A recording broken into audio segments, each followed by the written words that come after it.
Hello.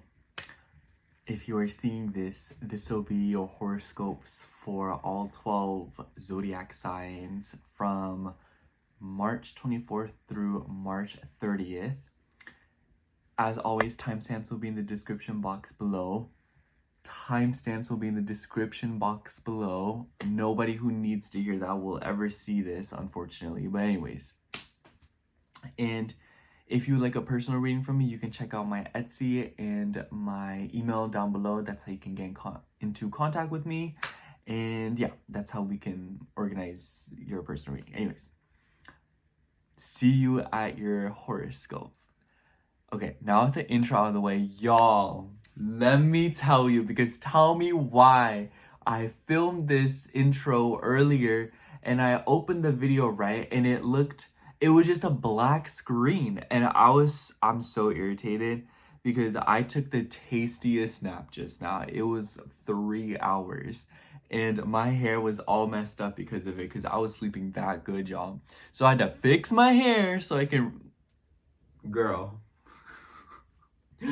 let me not, because I'm gonna get all heated about it. And I was talking about a lot of stuff. In retrospect, I didn't really like the intro that I filmed. There's something about it that felt very off, or it lacked energy, because honestly, today has been kind of all over the place. Oh, another thing. Listen, do you guys remember how my chair's... It doesn't squeak anymore. I fixed it. So the bolts at the bottom, I tightened them way too much. So I found my handy dandy little thing that I built it with. And so I loosened them up, because I remember the instruction manual literally said, oh, don't tighten them up too much. And I was thinking, girl, you're a manual. You're not going to tell me what to do. It was right. So I fixed it. Sorry if I feel like we're going to hear children all throughout this video, because there is a park next to this place and it's just so loud. Anyways, so this morning, I went to the car dealership again because my other tire was messed up.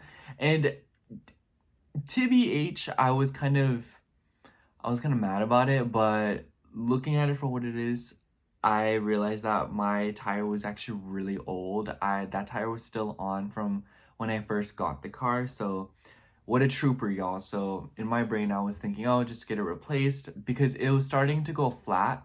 It wouldn't go flat in a way that's, oh, you know, like dangerous. You know, it's like flat tire, you can't drive on it. It would just go very low. And it was the other day, I put air in it. And then I put air in it again the next day. You guys, air costs money in California. This is stupid. I don't get that.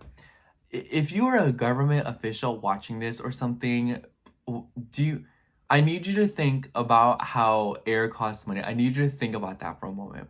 Like, think about that in your brain, and we need to question the authorities more, because that makes no sense. What am I doing right now? I'm breathing air. How much does it cost? Nothing. So do you see what I mean? I don't know. That just makes no sense. Anyways, so yeah, I got air twice, and my car still was like low tire pressure. And then, you know, the tire was visibly a little bit low, and then it was cracking at the side, so it's very old. And yeah, I got it replaced, and I also got my wheels aligned, and I also got my oil change. They were saying that I should get something done with the transmission, but I was kind of calling BS, because I already got that done from my 60K service. And then they were all telling me something about the brake fluid, and honestly, I was like, it's just brake fluid. I feel like I can do that myself. But low-key, I'm about to ask one of my friends, like, can you help me on doing that, because I don't know how to do all that. It seemed to make sense. I googled it. It was like, oh, wipe off the brake fluid cap, wipe it off, make sure it's really clean, get the right fluid, pour it in with the funnel. And I was like, there's no reason why I can't do that. You know what I'm saying? And if I can't, I better learn, because apparently my car is aging, and if I don't know how to do some of these things, it's going to be trouble later on. And what if my whole life turns around and I have a kid and I have to teach him how to do things like that? Because my parents did not teach me how to do anything like that. Anyways, that's what's going off my car. I feel really good about it. I'm kind of happy because my car has just been so, she's just going through it right now, and I'm like, I'm going through it too, but because I love you, I'll prioritize you first, okay? But anyways, so I kind of also wanted to ramble to you guys about something that's pretty a little bit personal, because okay, girl, this is like boiling hot tea. So my mom lent me some more money, and I feel really good. I'm really happy. And I feel like this Saturn in the fourth house has been teaching me a lot about that, you know, like that interaction, because I feel like, especially if you're like my age, I'm 22, I feel like a lot of us do not like asking our parents for money. And by no means do I ever try to ask her. And if I ask her, I try to ask for as little as possible. And my brothers just, they get on my, like, they get on me about it. I almost cussed, and YouTube doesn't like that. But he, like, really gets on me about it. And it just kind of, it makes me feel weird. It makes me feel sad, because I feel like a lot of my family just kind of expects me to have everything figured out, and that I have everything together. And even if I was doing what they wanted me to do, which was like go to school and all of that, I still feel like it would end up being a lot more expensive than what I ask for now while I'm pursuing something I care about, which is this. I really, really care about YouTube, and I care about doing this. I feel like it really calls to me. It makes me feel, it doesn't even feel like a job, honestly. It doesn't even feel like I work. And, you know, sometimes it does, but it's more like a homework thing, you know? It feels like homework. It doesn't really feel like I'm clocking into something. It just feels like homework. And because of that, I'm just kind of, I feel like I deserve that for me. You know, I feel like I deserve to be happy, and I feel like I deserve to do something that I really enjoy doing. And if we didn't live in the world that we live in, I would honestly do this for free. But, you know, I guess my point is that I remember I had this conversation with one of my older roommates, and she was a much older woman, and she was like, I remember I had kind of this discussion with her, and she said, oh, if my kid wasn't doing what I was hoping that they would do, which would, like in your case, would be go to school, I probably wouldn't financially support you as much as if they were to go to school and, you know, do like what I kind of had mapped out for them.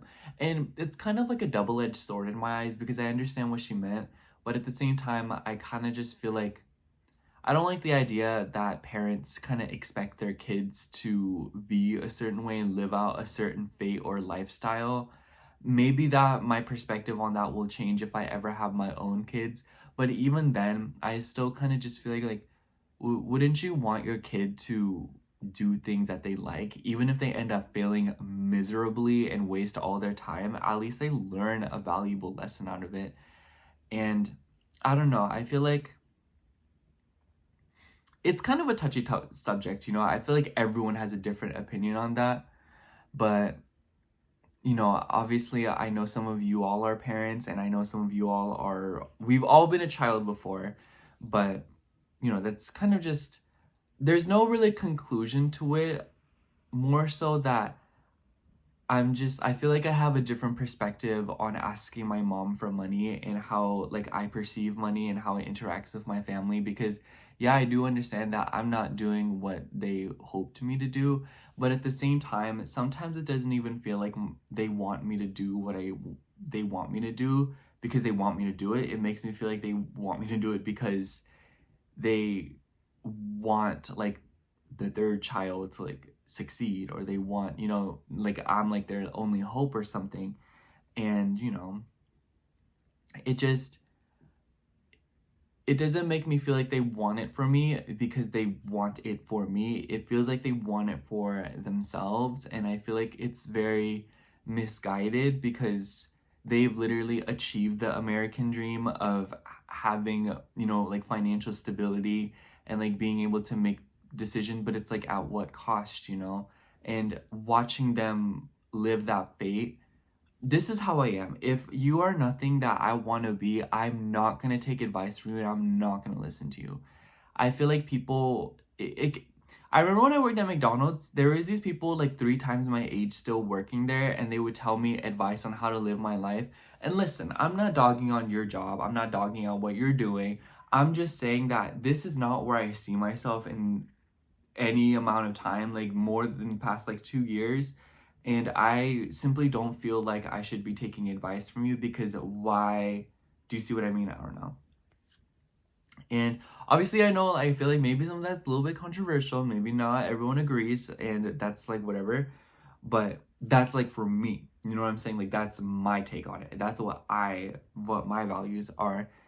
And it's just been kind of like a huge revelation too, because I feel like I've been ruminating a lot about like my identity, because I feel like a lot of like, especially like immigrant kids, like if you grew up with parents that are from a different country, it's very confusing, because I feel like it's very hard for me to adhere to Korean culture, but it's also very difficult for me to completely adhere to American culture, because I'm kind of like in this weird middle ground. And you know, like I grew up in America, but you know, I grew up in a Korean household. So it's like I know Korean, but I don't know Korean. And I've been trying to make it a point to learn more about Korean, like learn the language more, learn about the culture more, the mannerisms. And it's just been something that I really want to get into. And I also feel like it's been kind of like a full circle moment for me almost, where I'm kind of just, I feel like I'm like going through like a lot of changes right now emotionally. And I feel like that's kind of why I've been so exhausted and so kind of like scatterbrained.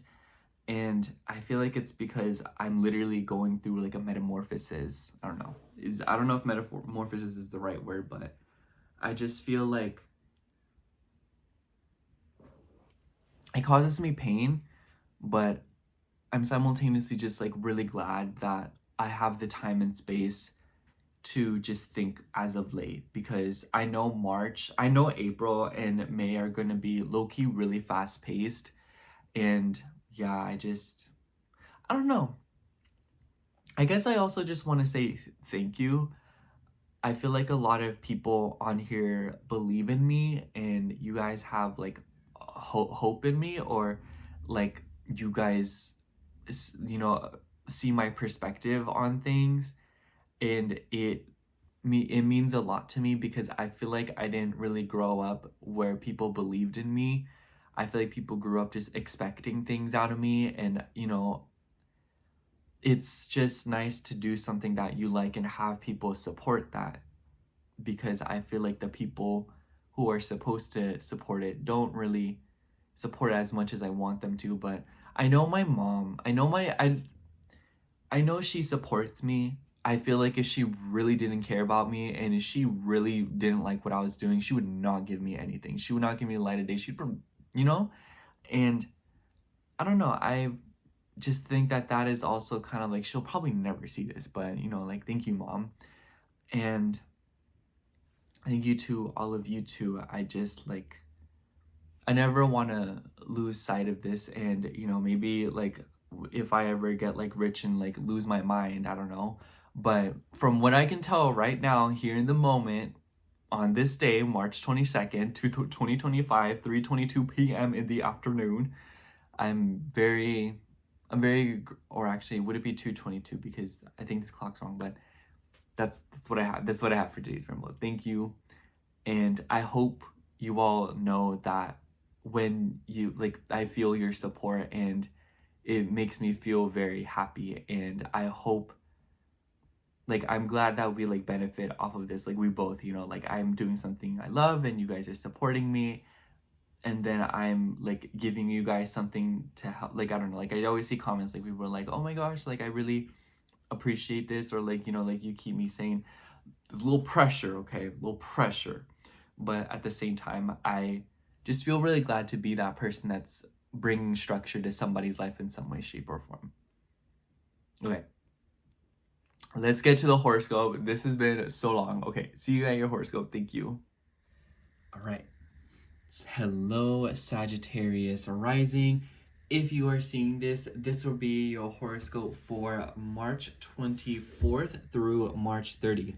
Sagittarius, I completely forgot to mention an important transit, and I'm like redoing this whole thing. But so the highlight, this, if you're seeing this will be a horoscope for March 24th through March 30th. And I feel like Sagittarius, I have you say this is a very interesting week for you because we will see Neptune finally move into Aries right on the 30th, I think, actually.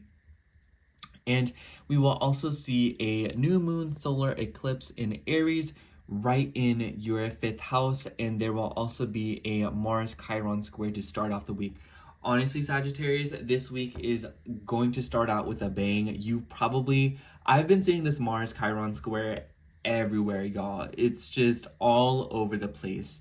So I think that it's a little bit different for you because it's a little bit more psychological, it's a little bit deeper, and it seems like the way that you're experiencing the energies this week is more of at like a personal level and as it relates to your inner emotional fabrics. For some of you, you could be dealing with like actual family members, but I think for a lot of you, you're kind of going back and forth with yourself about something that happened a very long time ago, or you were kind of thinking about specific dynamics that have unfolded in your life when it comes to your family. And the reason why I say the week starts out with a bang is because we will also see the moon starting out in Aquarius, and it will immediately come into a conjunction with Pluto.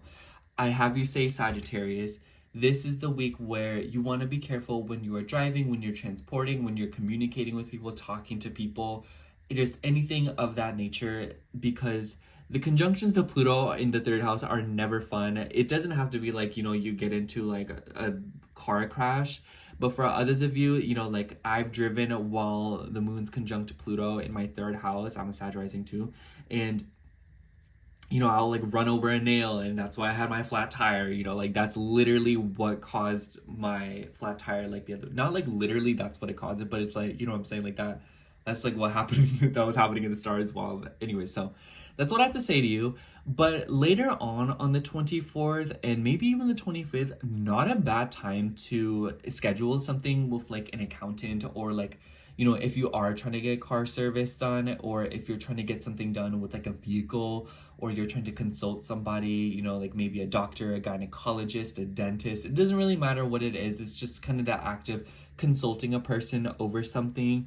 It will be the moon will eventually come into a trine with Jupiter in Gemini, your chart ruler, which is a pretty sweet energy in my eyes, because it kind of seems like there's something going on here where you're communicating with someone, or maybe you're moving around, and then the moon will square Uranus in Taurus. And I think a lot of Sag risings will kind of go through a snag in their schedule. So I would say, Sagittarius, go into this week knowing what you need to get done, but don't expect things to kind of go a specific way, or don't be too optimistic about things going exactly the way that you are hoping they will. I would say more so just, like I said, go in knowing what you want to do, and it will kind of get done. The opportunity and time will sort of present itself as you go forward. So count on that for sure. And then the moon will move through Pisces, and I feel like the second half of the week is definitely where it gets pretty busy. And the second half of the week is when it comes a little bit less heavy, because this Mars and Chiron square will slowly start to dissipate, and at least like break off a little bit. And the moon will be in Pisces, and it will join up with Saturn, it will join up with Venus. And this is kind of like an awkward time period, because Venus will join up with Neptune right on the 27th when she goes back into Pisces. And then Neptune will go into Aries around the 30th, and will join up with Mercury along the way. So Neptune's doing some pretty big money moves this week, but I think that Venus-Neptune conjunction is pretty interesting, because Neptune is said to be the higher octave of Venus, and Venus is exalted in Pisces. So it's kind of like she's getting lost in the 4th house in Pisces. She's getting lost in watery themes. Venus rules your 6th house of health, habits, routine, and pets, as well as your 11th house of goals, your friendships, social media. And honestly, I would just say kind of like keep an eye out, because I kind of feel like for a lot of you, there could be something going on in your schedule because of like water.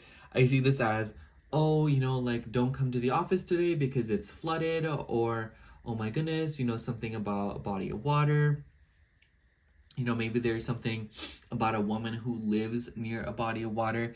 This could also be reminiscing or even like a physical manifestation of somebody coming back who is very far away in the past. Somebody, especially like a woman, maybe like a friend that you haven't spoken to or worked with in a very, very long time, especially since Venus is retrograde. So this is like a woman coming back into your life, and she seems to be kind of like, I would say be wary of this energy, Sagittarius, because Neptune is a little bit, you know, like, how do I say, deceptive at times. So I think that this is kind of one of those things where it's like you want to keep your eyes peeled and you want to make sure that you aren't too trusting of people this week, or you aren't the kind of person that is holding people to expectations, especially if people are kind of coming back to you because, you know, like, you're a good person, and if someone sells themselves enough to you, you'll kind of give them an opportunity. But I kind of feel like this is one of those weeks where you want to be a little bit more careful. And I also think it's interesting because as the moon moves through Pisces, it will also join up with Saturn. Pretty heavy energy in the middle of the week, if you ask me. Saturn rules your second house of value, self-worth, and money. So it could be that a lot of you are investing money into your home. Maybe you are reinstalling like a faucet, or fixing a bathtub, or installing a water filtration system. Others of you could be just like something about water, you know, maybe there's water damage in the house and you're fixing that. For others of you, this could also be just something about your home, your self-worth, trying to make your home a little bit more comfortable.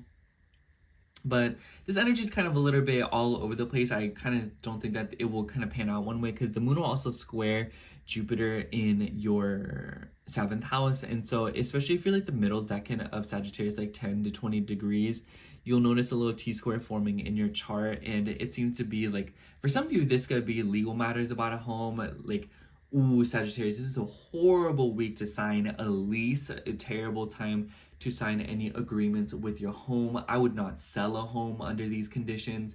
You know, like, I think that Mars square Chiron, and then the second house ruler being in the 4th house, it just kind of seems like you could get like punked out of something, or it could just be like you don't get enough, or like it just takes a very long time, or it's like you start now and you like put a house up for sale and then it takes forever to sell. You know, Pisces is a very drawn out energy in my eyes. It can be very procrastinating. But, you know, I also think that because Mercury, your 7th house ruler, is retrograde at the same time, it kind of seems like there's like some kind of fine print, and, you know, like someone's not being completely honest with you. So like I said, this week, Sagittarius, trust your intuition, but also try to just hold off important decisions like that until April. I've been saying that nonstop. I'm serious.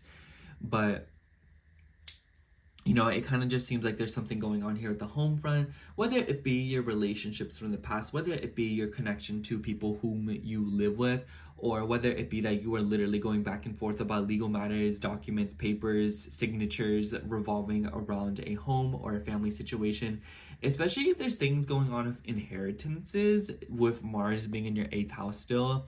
Especially if some of you are going back and forth of like child support, or if you're going back and forth about like funding a child or giving them money, or giving like someone else asking you for money, just something of that nature, something about lending money, something about borrowing it, whether it be from you or another person. I would just kind of say like keep an eye out for that kind of energy. And then it all seems to boil over to this new moon solar eclipse right on the 29th. And honestly, Sagittarius, I really like this energy for you. It's trining your ascendant, and if you are an early decan Sag, you will definitely feel this energy. And keep in mind that Mercury and Venus started their retrograde right around the degrees that this solar eclipse will occur. So I would just kind of say that this beginning is being brought to you by something that you are revisiting, or an old concept. It doesn't even have to be like you're going back to an ex or something. It could just be that you're going back to the basics of something with a 5th house theme. You're dating like romance, your children, your creativity, your hobbies, your self-expression, especially as Neptune enters Aries as well, like the day after.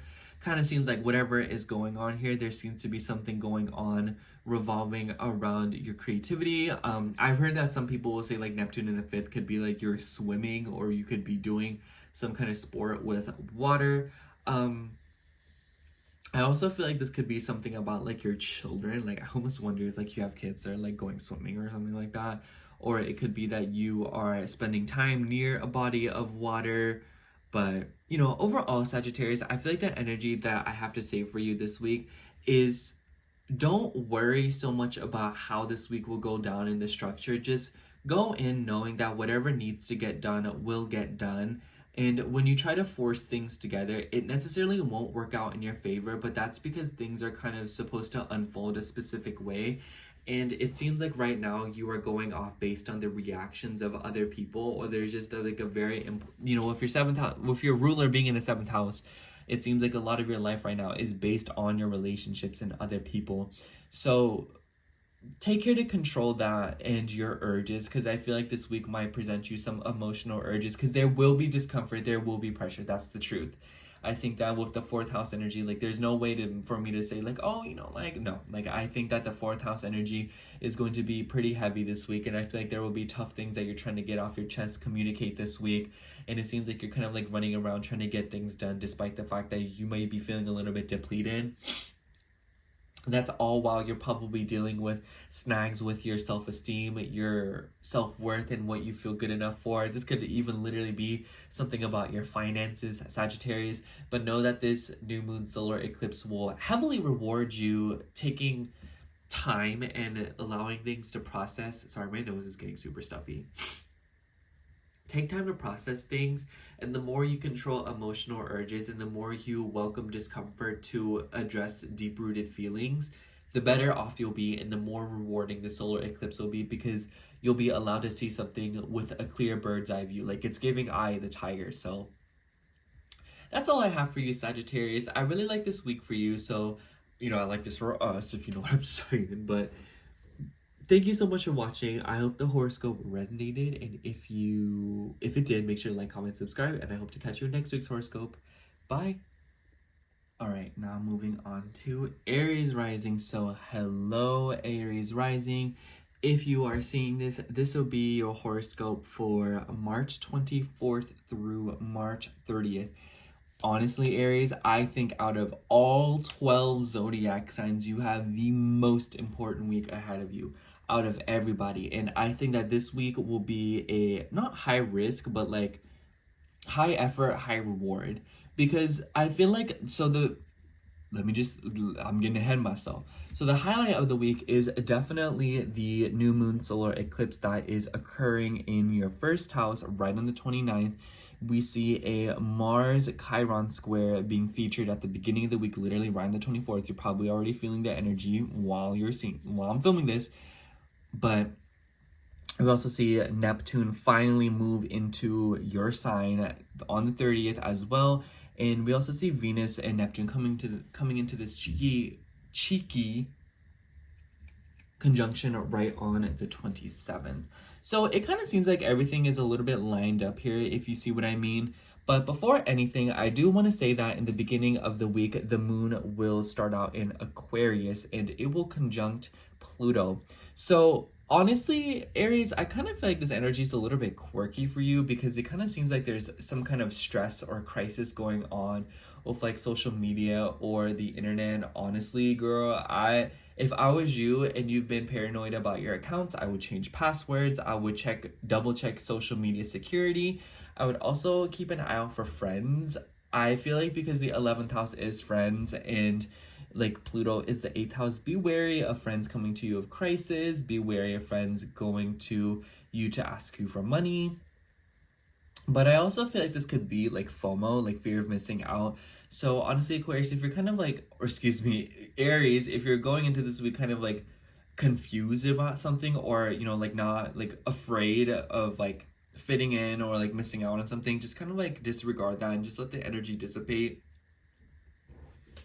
Or especially if you're like scheduling something with a friend.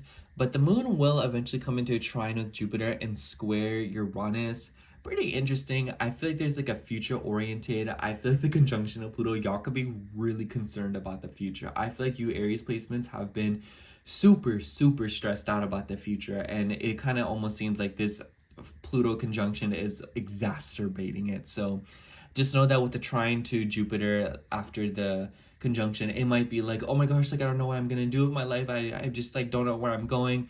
and then what, like a few hours later, you're kind of like, oh my gosh, like look at this funny cat video I found on Instagram, you know? So it's just kind of like, disregard any heavy energies that kind of start out at the beginning of the week, because it kind of like, you know, like dissipates. I keep saying dissipate, but I feel like there's like a better word to use for it. Like, comment a better word, I don't know. But and then the square to Uranus and Taurus, I feel like this could be something about your money, especially because the moon will be in a Uranus ruled sign. And then, you know, I feel like this could be something about your finances. This could also be around your self-worth. Interesting enough, Uranus is in a Venus ruled sign, and Venus is kind of like dancing between your first house and 12th house. So maybe this could be something about your friendships. This could be something about your relationships, your self-worth, about your connections, especially when it comes to like wanting a specific kind of connection or like a quirky partner.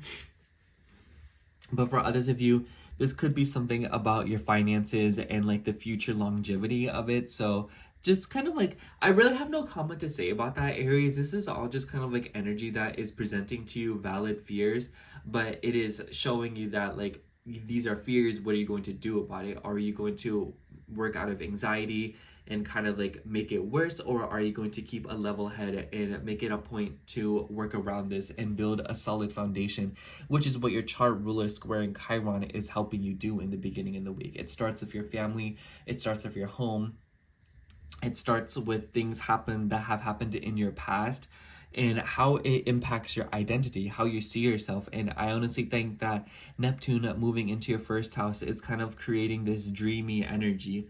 And it could be that, especially if you're like a very early Aries rising, this could be something going on with like your identity, not understanding yourself, seeing yourself in a different way. And I think that this new moon solar eclipse that is happening at the end of the week is kind of presenting you some kind of like weird new beginning, or it is helping you see yourself in like a different light before it gets submerged into the watery depths of Neptune. And I honestly just feel like Neptune in the first house, it could be that like people are projecting onto you, you're projecting onto others. And I feel like maybe you could be feeling this energy already, but whatever the case might be, a new journey is unfolding when it comes to dissolving your identity, who you are, and any efforts to hang on to that of which you are not will immediately be denied by Neptune. So go with the flow when it comes to who you are, and don't be too obsessed with putting labels on yourself or trying to figure out what or who you are. You are what you are, and you just are. Let me not get like a tongue twister going, but I feel like I'm trying to like paint this energy to be like a little bit more positive, but I feel like it isn't really positive or negative. It just is, you know? I just feel like you're coming to terms with something about your identity and who you are. And it especially seems to be related to your relationships, because Neptune will come into conjunction with Venus around the 27th as Venus goes back into Pisces, and Venus rules your 2nd and your 7th house. So this could be something about your money. This could be something about your relationships. This could be something even for some of y'all like legal matters.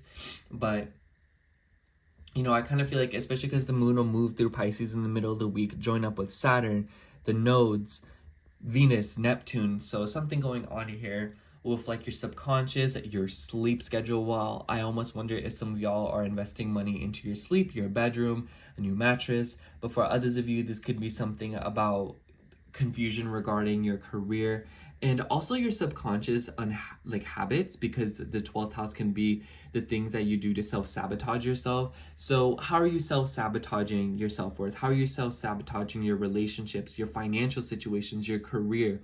You know, what is important to you, and how have you done things that hasn't really been optimal for what you want to accomplish and how you could get there? Do you see what I mean? And I feel like on one hand, it might be a little bit disheartening to see how you have worked against yourself by accident. But on the other hand, I feel like it will be very liberating to see that you are a lot more in control of your fate than you think you are, because you are allowed to control your circumstances. You're allowed to control your reactions to decisions you make. And this solar eclipse is showing you like, hey, like, it's time for a new you. And I think that you have done a lot of letting go when it comes to this past year, especially with the North Node in your sign. So it's kind of like you've probably made so much forward momentum, and now it is about kind of melting all of that together with Neptune into basically be reborn, you know, for a more like magical way of putting it. For others of you, it's just kind of like, you know, like you're letting go of something when it comes to your identity. But anyways, I also feel like it's just definitely related to your home, because all of these planets are in a Mars ruled sign, and Mars is also your chart ruler. It begins with your home, it begins with your past, it begins with your childhood. I totally would not be surprised if some of y'all are dealing with memory loss, or like forgetting things, or just kind of like being all over the place, being like, huh, what, you know? So honestly, Aries, I kind of just feel like this is one of those weeks where it feels very emotional, and it kind of seems like you are floating when it comes to the day-to-day life, you know, like going to work, driving back from work, you know, seeing your family, seeing your boo thing, calling someone. You know, it might just feel like you're going through the motions right now, but something is deeper is going on beneath the surface here, and it doesn't necessarily demand to be acknowledged right now, but know that there is so much more brewing in your feelings right now. That's the thing. I think that's the best thing I want to say here. Honor all of your emotions, honor every single feeling that you encounter, and it will do wonders for how you see yourself and your identity, and also your home life and your values and your self-worth. And I feel like for a lot of you, you could also be consulting somebody. I wouldn't be surprised. I kind of feel like your third house ruler being retrograde in the first house. Like maybe some of y'all are trying to get with like a personal trainer. Maybe you're trying to get back into a health practice. Maybe some of y'all are just like really confused about your identity. So because of that, you're kind of just like, oh, like maybe I should start going to the gym, or maybe I should start seeing this doctor. Maybe I should start seeing a dietitian, or maybe, you know, it kind of seems like you're consulting somebody to improve your body health in order to work in favor of your physical appearance or your identity. So a lot of you, I feel like you're having like, it makes me think of like, I'm like ready for a new me, y'all. Like that's literally what it feels like this week. I feel like y'all are ready for a new me, and you're ready to get out of a slump. And I think as we transition into April and planets go direct in your first house, kind of seems like, oh, like this is what I need to do, or this is what I want to be. Let me take the steps towards it. But yeah, that's all I have for you, Aries. Thank you so much for watching. Take it easy this week. If your horoscope resonated, make sure to like, comment, and subscribe. And I hope to catch you in next week's horoscope. Bye. All right, now moving on to Taurus rising. So hello, Taurus rising. If you are seeing this, this will be your horoscope for March 24th through March 30th. Oh my gosh, Taurus, I was like stumbling over my words in the past two horoscopes, and I'm like, I literally forgot Mercury is literally in the microwave. Anyways, the highlight of this week, Taurus, is most definitely the solar eclipse that is happening in Aries right on the 29th, as well as the Mars Chiron square, and then Neptune will move into Aries this week on the 30th. And on the 27th, which I think is one of the more important days for you, your chart ruler Venus will retrograde back into Pisces and then join up with Neptune. So a lot going on here that kind of seems like it extends beyond your consciousness. I kind of just feel like, okay, anyways, let me before I get to that, the beginning of the week we will see the moon start out in Aquarius, and it will join up with Pluto in your 10th house, and eventually will trine Jupiter in Gemini and square Uranus in your sign. So the conjunction of Pluto is a little bit peculiar, especially in the 10th house, because I feel like a lot of y'all could low-key, high-key actually be dealing with power struggles or obsession or some kind of drama or chaos within the work front, especially when it comes to like your career, when it comes to your, you know, reputation, maybe something about your parents. Especially if for some of you it could be related to legal matters, because Pluto has ties with your 7th house. But overall, what I have to say, Taurus, is I kind of just feel like this week is starting off a bit of a bang when it comes to your career and your work. And it might be that some of you are caught up with somebody who is trying to exert control over you and your reputation. It doesn't even have to be like a career-related thing. It could literally be anybody who is just seeking to try to exert control or put effort into trying to keep you in a specific spot, if you know what I mean. But the trine to Jupiter in Gemini is pretty nice. I'm not gonna lie, Taurus. I almost wonder for some of y'all are getting some kind of a raise at work, or if there's something good coming through with your finances, with something about money, or something about your self-worth and believing that you are worth more with your career, with your work, or maybe there is sudden expansion within your values and that's kind of like showing through. But I really like this for you because it kind of seems like you are making some kind of change, or you are doing something humanitarian, and it seems to be relating to like money and finances. It could just be, like I said, it could be that you're making money, but for others of you, it could be something about charities. It could be something about lending money to people. It could be that others are lending money to you, especially through like social media and the internet.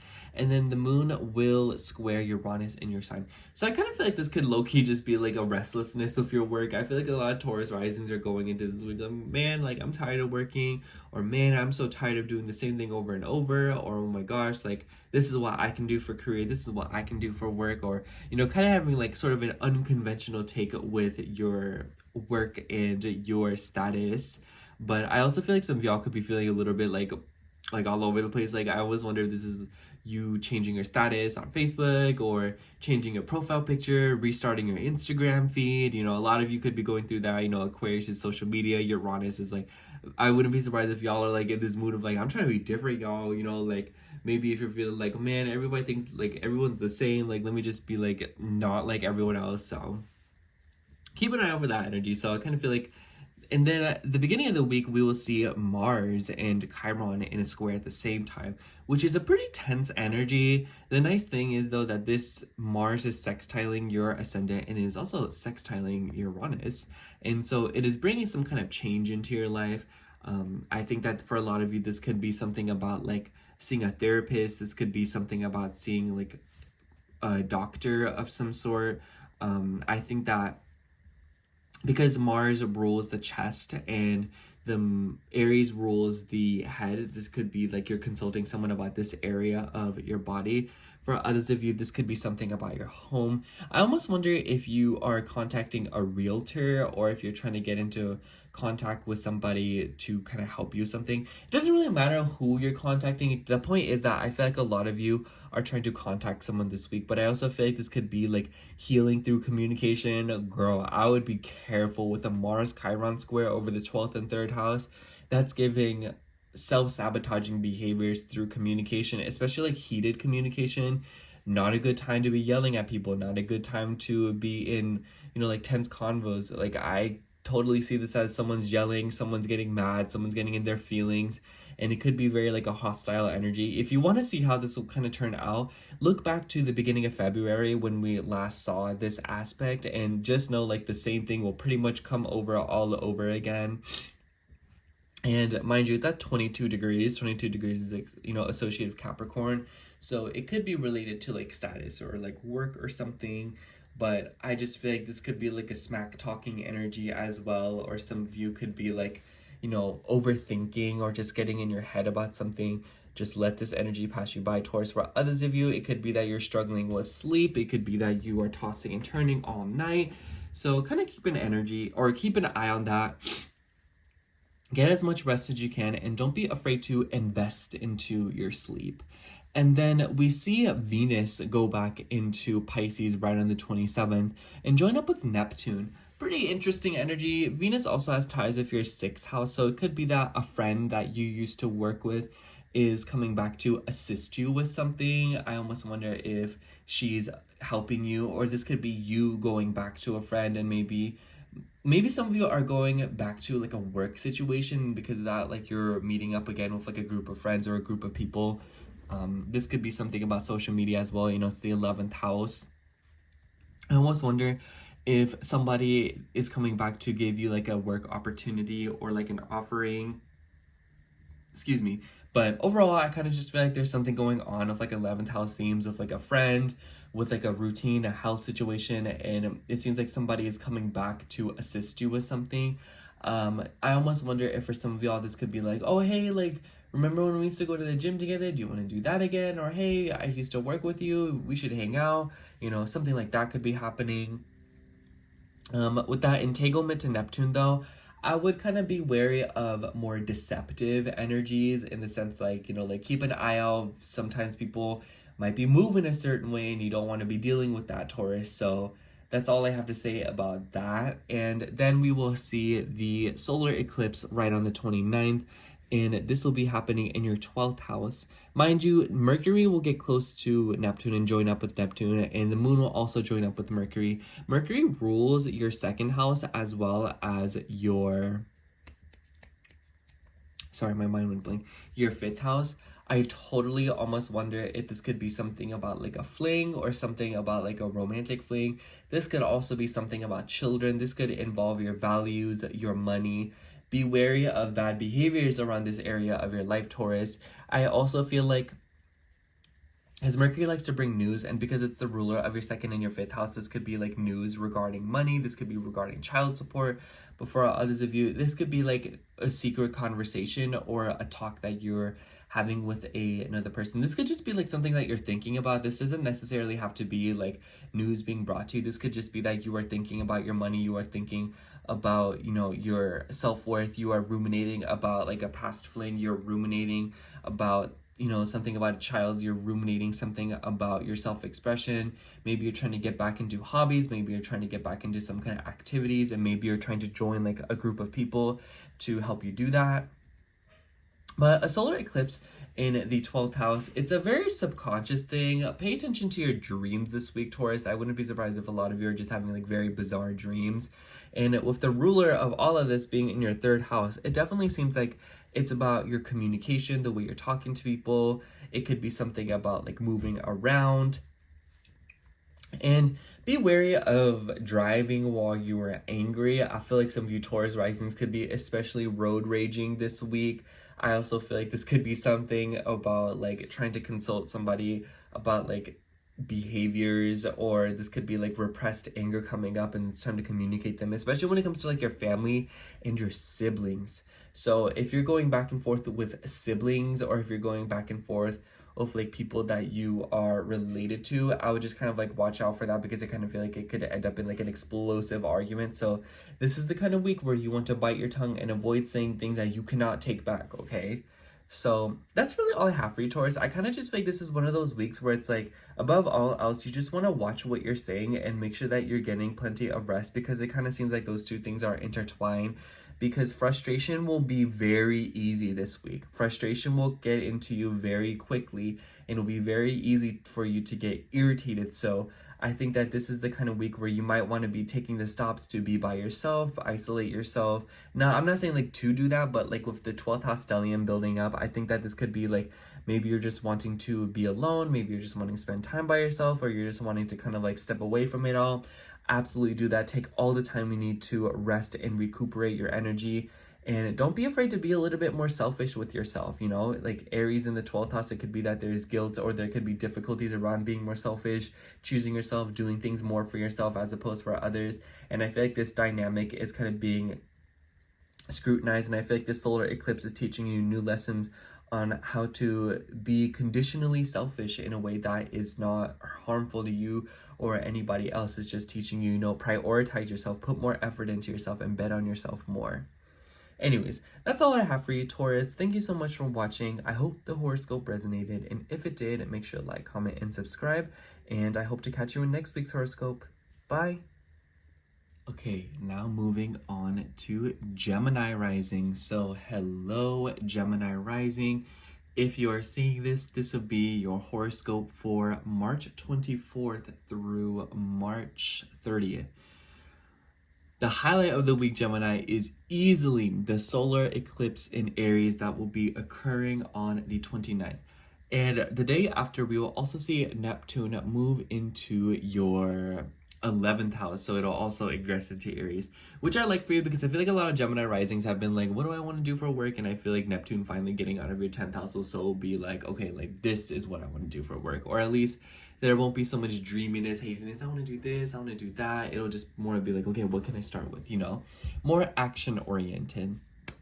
But as the week kind of begins, I feel like we start to see these aspects that sort of build up to the Aries solar eclipse, because right at the beginning of the week, we will see a Mars and Chiron square.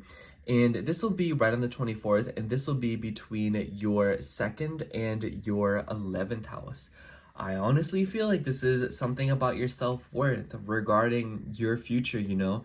Do you feel good enough for the dreams that you have for yourself? Do you feel good enough to have the money that you want to have? Do you feel good enough for the friends that you want, your social circles? I also feel like this could be related to something about your family, and I feel like we're all going through something family themed with Mars and Cancer, but it definitely seems like in the beginning of the week there is some kind of, you're going to be feeling this by the time you're seeing this. Like, this is something that's been building since last week. And I also, want to say that if you are curious about how this energy might kind of look like, it is the same aspect that we saw back in early February, so you can reference that time period to kind of, pinpoint how this might manifest for you. But Mars is direct now, so that energy is a little bit more, it makes more sense, or it kind of seems like we are taking more action. And for you, it seems to be, like I said, related to your friends. It seems related to your money, your family, your self-worth. Anyways, in the beginning of the week, the moon will start out in Aquarius, and it will immediately conjunct Pluto. I have you say, Gemini, I think you and Libra have the easiest time dealing with this aspect since it trines your ascendant, so the energy is a little bit easier to work with. But I feel like this could be crisis and stress revolving around long distance matters, extended family. I've also noticed some Gemini risings have been going back and forth with themselves about whether or not they want to go back to school, or whether or not they want to travel, or this could even be something about getting a hold of like a mentor or like a higher up, somebody who can guide you. For some of you, a few select of you, is that the right way to say that? Anyways, Mercury's in the microwave, yo. I feel like this could be something about legal matters, especially revolving around like property. So kind of keep an eye out for that. But as the moon moves through Aquarius, it will trine Jupiter in your sign. It will eventually come into a square with Uranus and Taurus as well. So just be wary. Okay. The trine of Jupiter I like because I kind of feel like this could be, like I said, some of you learning something new. This could be you literally traveling, moving around. Maybe this could be a long distance partner, someone who's very far away from you, coming to visit you, coming to see you. Or this could be you going to go see them. Or this could be just getting into contact with extended family. But I also feel like when the moon squares Uranus and Taurus, there's something going on here when it comes to your sleep schedule. So definitely keep an eye out for that. But I also feel like the 9th and the 12th house are very philosophy oriented. So I feel like a lot of you could be having some sort of an unconventional take, like with the meaning of life, how you want to be fulfilled, how you want to be satisfied, and the 12th house is things that we can't necessarily see. So I feel like this could also be something about your behaviors that you exhibit that you don't realize and how they kind of self-sabotage you. I almost wonder if some of y'all are literally going to school for psychology, or if you are trying to attend school for something about humanities, like civil rights, or like helping people. That's very Aquarian in my eyes. There could be something going on with like philanthropy as well. But, Taurus is about values, so it could be something about your values on, like, politics. It could be, like, your higher beliefs, and maybe you're feeling especially rebellious when it comes to the world and what its beliefs and how it's opposing them onto you or imposing them. And then in the middle of the week, the moon will be moving through Pisces, right through your career zone. It will join up with Saturn, the North Node. It will join up with Venus. It will join up with Neptune. And right around this time as well, Venus will retrograde right back into Pisces, and she will conjunct Neptune. Venus rules your 12th and your 5th house. So this could be something about your children. This could be something about risks. Maybe this is something about your self-expression, how you're trying to express yourself. Maybe this is something about, like, I always feel like this could be something about changing your social media. But the 12th house, to me, I feel like a lot of you could be kind of concerned or kind of not really understanding what you want to do with like your career. And maybe for some of you there is like a woman, maybe you had a fling with her, maybe there is a woman that is secretly around you. She could be looking at you. She could be admiring you, watching you, whatever it might be. But for others of you, I also feel like this could be a lot of creativity. Maybe you're wanting to express more creativity. And I feel like a lot of you could also be kind of like caught up with your career, what you want to do for it, you know, whether it be like, do you want to do something more creative? Do you want to do something more expressive? But I also think that with the moon joining up with Saturn in your 10th house and Saturn rules your 8th house, I definitely feel like a lot of Gemini risings are really caught up within their reputation and their work right now. Whether it be with their family, whether it be with their children, whether it be just themselves and what they want to do for work. But keep in mind that Neptune is a pretty deceptive energy, and Venus is exalted in Neptune, so I kind of feel like Venus has the upper hand here.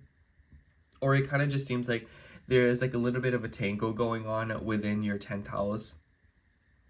And for some of you, this could even be related to your parents, especially, I feel like both parents could be involved, but with the conjunction to Saturn, I feel like there could be a special emphasis on your father, especially when it comes to like money, when it comes to like finances, joint resources. I almost wonder if someone's lending you money, or I almost wonder if you are needing assistance with that area. But overall, Gemini, I kind of just feel like the middle of the week definitely calls for something about work and career, especially when it comes to like a woman that you might work with. For some of you, maybe there's like a woman that you work with and she's like coming back from maternity leave, or maybe she's like leaving because she's having kids, or maybe she's going back and forth with something like that. This could also be a woman having secret conversations about you, or this could be like a woman that you're very confused about who you work with. So kind of keep an eye out for that energy. Anyways, in the end of the week, we will see the moon finally move into Aries, and we will see that solar eclipse in your 11th house. And it's pretty interesting because the moon will join up with Mercury, and Mercury will kind of move past the moon and join up with Neptune. So, you know, Mercury is your chart ruler, so I kind of feel like there's something going on here where you're kind of tangled up between your goals, your friend groups, but also your career, your work. And I also feel like this could be something about your social media. Are you wanting to put yourself out there more on social media? Are you wanting to be less out there on social media? I also feel like the 11th house, there could be a new friend coming in, a new social circle, new beginnings on the internet. But I also feel like because Mercury and Venus stationed retrograde at around the same degrees that this eclipse is at, I feel like this is heavily related to your themes on how you enjoy yourself, how you express yourself, how you have fun.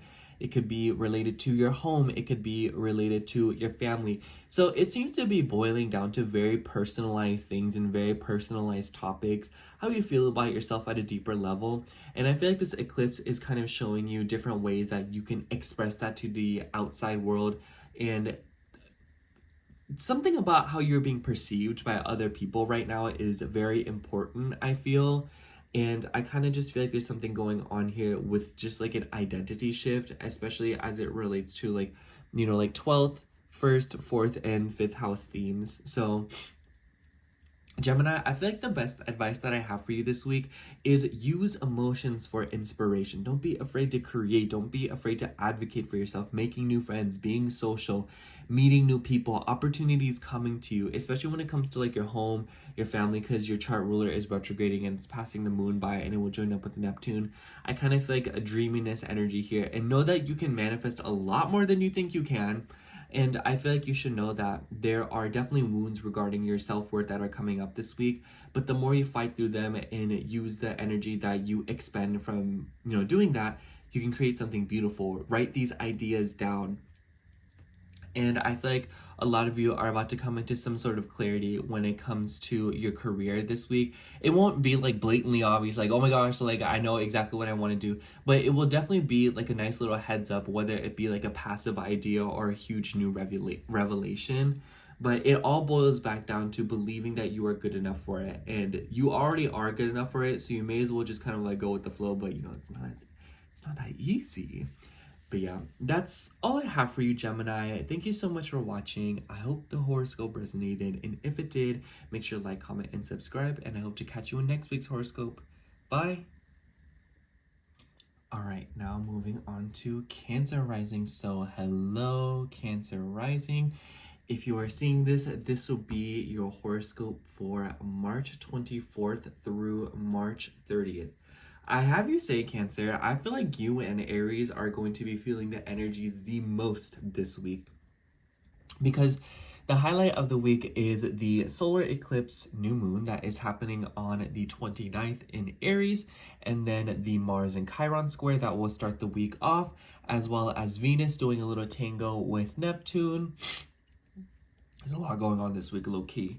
But I want to start with the beginning of the week because the moon will start out in Aquarius and it will come into a conjunction with Pluto, and it will also trine Jupiter and square Uranus. I would say, because this is in your 8th house, I low-key feel like this could be stress and fears revolving around intimacy. This could be revolving around shared resources, money, and maybe even like obsessive tendency towards intimacy or resources. I would kind of say like be careful of like, if you're going like a shopping spree this week, I would wait until the second half of the week, especially with your 5th house ruler being square in a square with Chiron. I kind of feel like some of y'all will be on that retail therapy vibe in the beginning of the week, so kind of be wary of that because you might buy stuff and then you might be like, oh, like why did I do all that, you know? So that's all I have to say about that.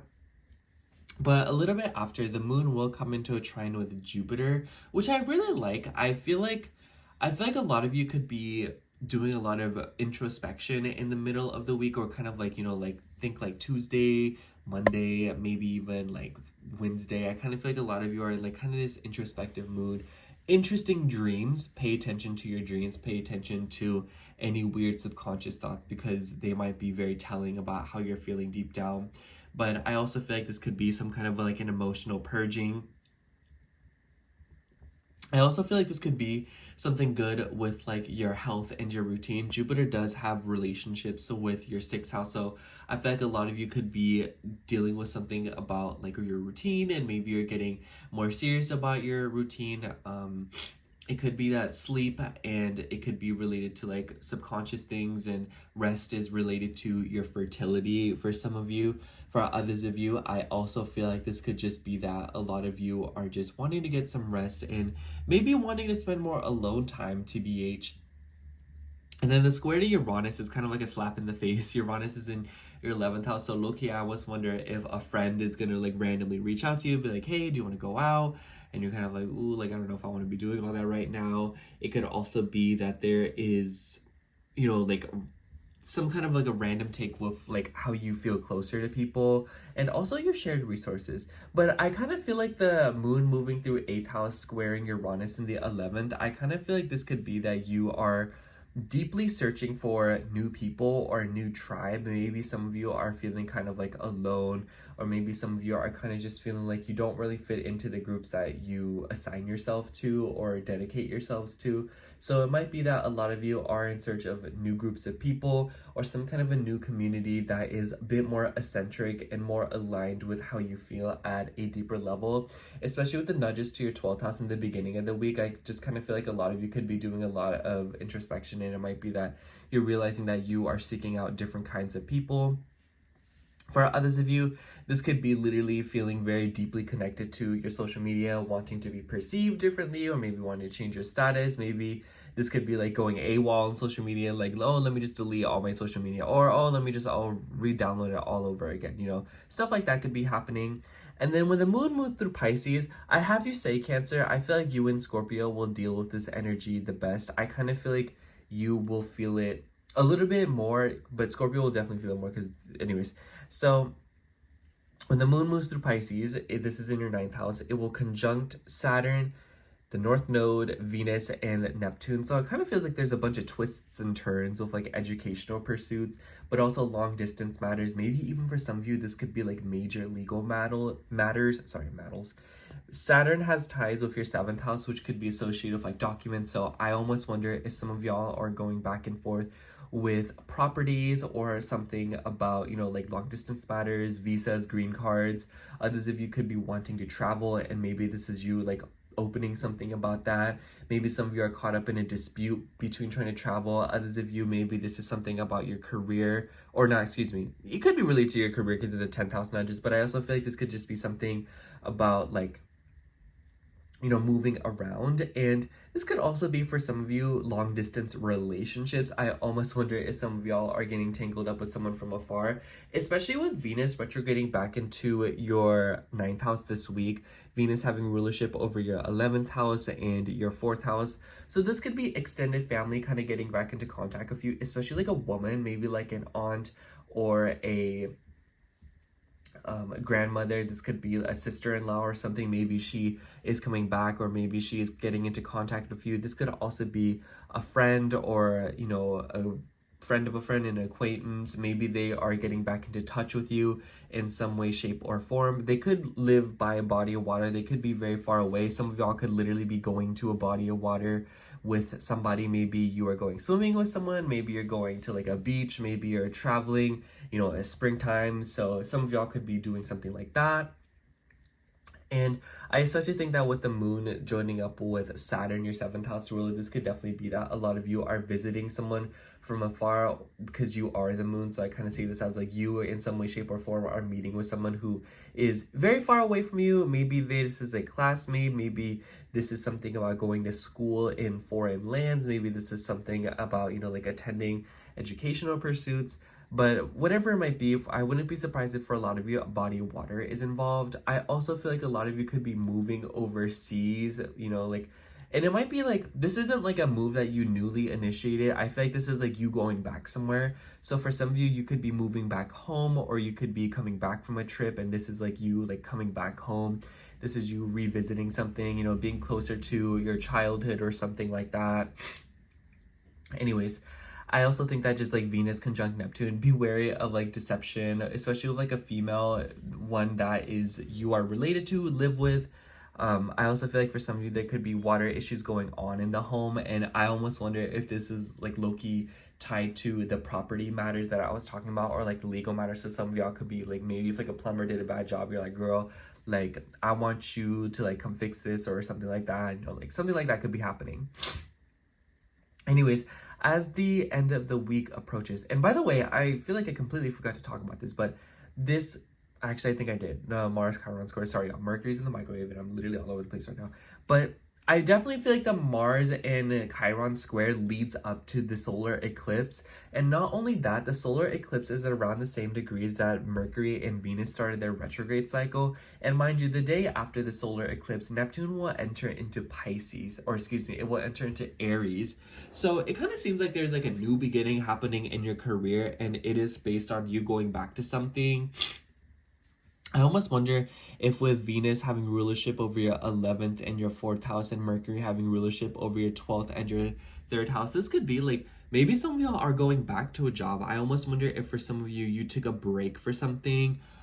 This could be related to children. I almost wonder if some of you were like on maternity leave or something, or there could be something going on with like children, but also like risk taking, your romantic life, Anyways, aside from that, I also feel like this is like maybe you were taking a break from working because of mental health reasons. Maybe you wanted to just like travel and spend time with friends. Maybe you wanted to be home. Maybe you just wanted to spend more time with your family. Maybe you're organizing something about your, siblings. Maybe you're like communicating back and forth, and like this is you, like maybe you were in therapy, maybe you were in contact with someone to practice wellness, and this is you being like, like I'm ready to go back. I'm ready to go back to work. I'm feeling more up to it. So maybe you just recently are like putting in applications. Maybe you're sending in resumes. For others of you, this doesn't even have to be related to career. But I feel like with the 10th house stellium, a lot of Cancer risings are low-key very concerned about their career right now, whether or not you do work. But for others of you, I also feel like this could be related to your parents. I feel like this could be related to something about just your reputation and your status as a whole, how you're being perceived right now, the public. But overall, I kind of just feel like this week, Cancer, is definitely presenting some new energies revolving around your career and your work, your reputation, and how you advocate for yourself. But this could also be like one of those weeks where a loud explosion happens. So definitely try to bite your tongue whenever possible this week, Cancer, and hold back on saying some things. I think it would be better if you regret the things that you don't say as opposed to the things that you do say, because I kind of feel like the latter could present some struggles, or it could open up a lot of wounds and kind of stunt your healing and the healing that you've put so much work into throughout the retrogrades that have happened so far. So overall, Cancer, I feel like this week is very mental for you, but I also feel like a lot of you could be traveling, moving around, you know, like learning something, developing philosophies. And I feel like through healing and dealing with frustrations and anger, you are developing a new outlook on life. So you can definitely count on that. And you're going to come onto this a pretty different person when it comes to your perspectives on life as a whole. But if I had to give you a little bit of a nudge, I think that water could be something very good for you. Like take a longer shower, or, you know, go for a walk by the beach, drink more water, make sure to stay hydrated, be careful. I think that things joining up with Neptune moving into Aries, this could so be like slipping or like injuries related to water. So do it in moderation. But yeah, that's all I have for you, Cancer. Thank you so much for watching. I hope the horoscope resonated. And if it did, make sure to like, comment, and subscribe. And I hope to catch you in next week's horoscope. Bye. All right, now moving on to Leo rising. So hello, Leo rising. If you're seeing this, this will be your horoscope for March 24th through March 30th. Honestly, Leo, I low-key feel like a lot of the energies are kind of like, they're working more for you than against you, unlike some other signs, I'm not gonna lie. Because the highlight of the week is the solar eclipse in Aries, and then the Mars and Chiron square in the beginning of the week. And then we also see Venus doing a little tangle with Neptune. And it definitely kind of seems like, because the eclipse is trining your ascendant, so especially if you're like the first decan of Leo, say like, even like the middle of it, maybe like 5 to 12 degrees of Leo rising, I think that you'll feel this eclipse a little bit more strongly. And I want to start with the beginning of the week before we kind of dive into that head first, because the beginning of the week we will see the moon starting out in Aquarius, and it will conjunct Pluto. Pretty interesting energy because it's in your opposite sign, and I kind of feel like this could be controlling tendencies, obsession, or just drama even. Pluto likes to cause crisis. Pluto likes to scare you in your relationships. For others of you, you could be going back, a select few of you, I feel like some of you could be going back and forth with legal matters when it comes to your home and your family because of Pluto being, you know, associated with your fourth house. So I feel like a lot of you could be dealing with like massive changes in the home dynamic. But for others of you, I kind of just feel like this could be like controlling and obsessive tendencies in your relationship. So definitely keep an eye out for that and watch out. And then the moon will come into a trine with Jupiter and also square Uranus. I really like this energy, Leo. I kind of just feel like if you behave yourself for like the first few seconds of the moon being in Aquarius, you'll be rewarded with like a new opportunity, a friendship. Jupiter has ties with your fifth house, so I almost wonder if in the beginning chunk of the week, a lot of Leo risings are going out with friends, spending time with people. Maybe you're like going to the casino. Maybe some of you are just having fun. Maybe some of you are just enjoying yourself, groups of friends, like I said. But for others of you, this could also be social media. Maybe you could be networking. I think that this is also just like a very good time to network right after, I'd say like maybe like the 25th. Late 25th, early 26th, and then the moon will square Uranus and Taurus. I kind of feel like this could be like, this is a very specific energy, but it makes me think of like when people are like, oh, are you and Bling still together? And you're like, no, like we're not, you know? And it kind of just seems like a lot of you might be in like a very like, I don't want to be tied down mindset when it comes to your reputation, your status, and how it relates to your relationships. But for others of you, this could be something about your career. Maybe some of you are looking for like a more unconventional career. Maybe some of you are dabbling into something new. I also think that this could be something about, you know, like maybe you are turning to social media or like the internet and you're wanting to make money that way, or just like make a career out of that. For others of you, I just feel like some of you could be changing your exposure on social media. So maybe you are deleting all your social media or making new social media. So you could be posting, but you know, something like that. I definitely think that because at the same time, Mars and Chiron will exact their little square off, and you know, this is between your 12th and your 9th house. So I feel like this is something about your philosophies on life. This could be something about weird dreams, prophetic dreams, low key. But I also think that this could be healing related to the mother, relating to your family. I think that all of us are going through some kind of healing when it comes to motherhood and families. And for others of you, know that this square is something that we saw in the beginning of February. So excuse me, but kind of reference that time period to kind of see how this will manifest for you. And then in the middle of the week, we will kind of see the moon move into Pisces, kind of. It will move into Pisces, and it will conjunct Saturn, the North Node, Venus, and Neptune. And at the same time, Venus will join up with Neptune. Mind you, Venus has rulership over your 3rd house. It rules your 10th house. Honestly, Leo, this is not a very good time to buy a car. I kind of feel like Venus joined up Neptune. It's like a very deceptive energy. So it might be that like, oh, like we'll give you like this much money off. The payments are only this much. You know, it's if it's too good to be true, it probably is. I also feel like this could be something about like taxes. So maybe you are getting your taxes done and this is like you consulting somebody about that, you know, like maybe you're going to somebody within like financial matters. I almost wouldn't be surprised if for some of you this is like an extension of like legal matters, you know, like maybe from moving money back and forth. The nice thing is though the moon will move through Pisces and it will trine Mars. So I kind of just feel like there could be like no problem with confidentiality. So I think that a lot of you are just kind of like moving in silence or very privately when it comes to deeper matters revolving around like shared resources, taxes, money, bills, debts, and what you owe versus what other people owe. I also feel like this could be something about the payment with your career. I almost wonder if some of you, if you are working, you're trying to get back to somebody revolving around something about money or revolving something about like money that you are owed or money that you are trying to pay up or something of that nature. Just something about your career, something about your work. Maybe some of you are trying to get back into a job, or maybe some of you are trying to get back to somebody about like an interview or calling someone or some kind of communication in order to get back into contact. And then the moon will move into Aries at the end of the week. And this is a very potent energy. Mind you, the moon will come into a square with Mars too. And the moon will also, we'll see the solar eclipse on the 29th. And it will join up with Mercury before it begins this phase. And Mercury rules your 11th and your 2nd house. So I feel like for a lot of you, this could definitely be related to like property investment. It could be related to money. It could be related to your self-worth, especially as it relates to groups of friends and whatnot.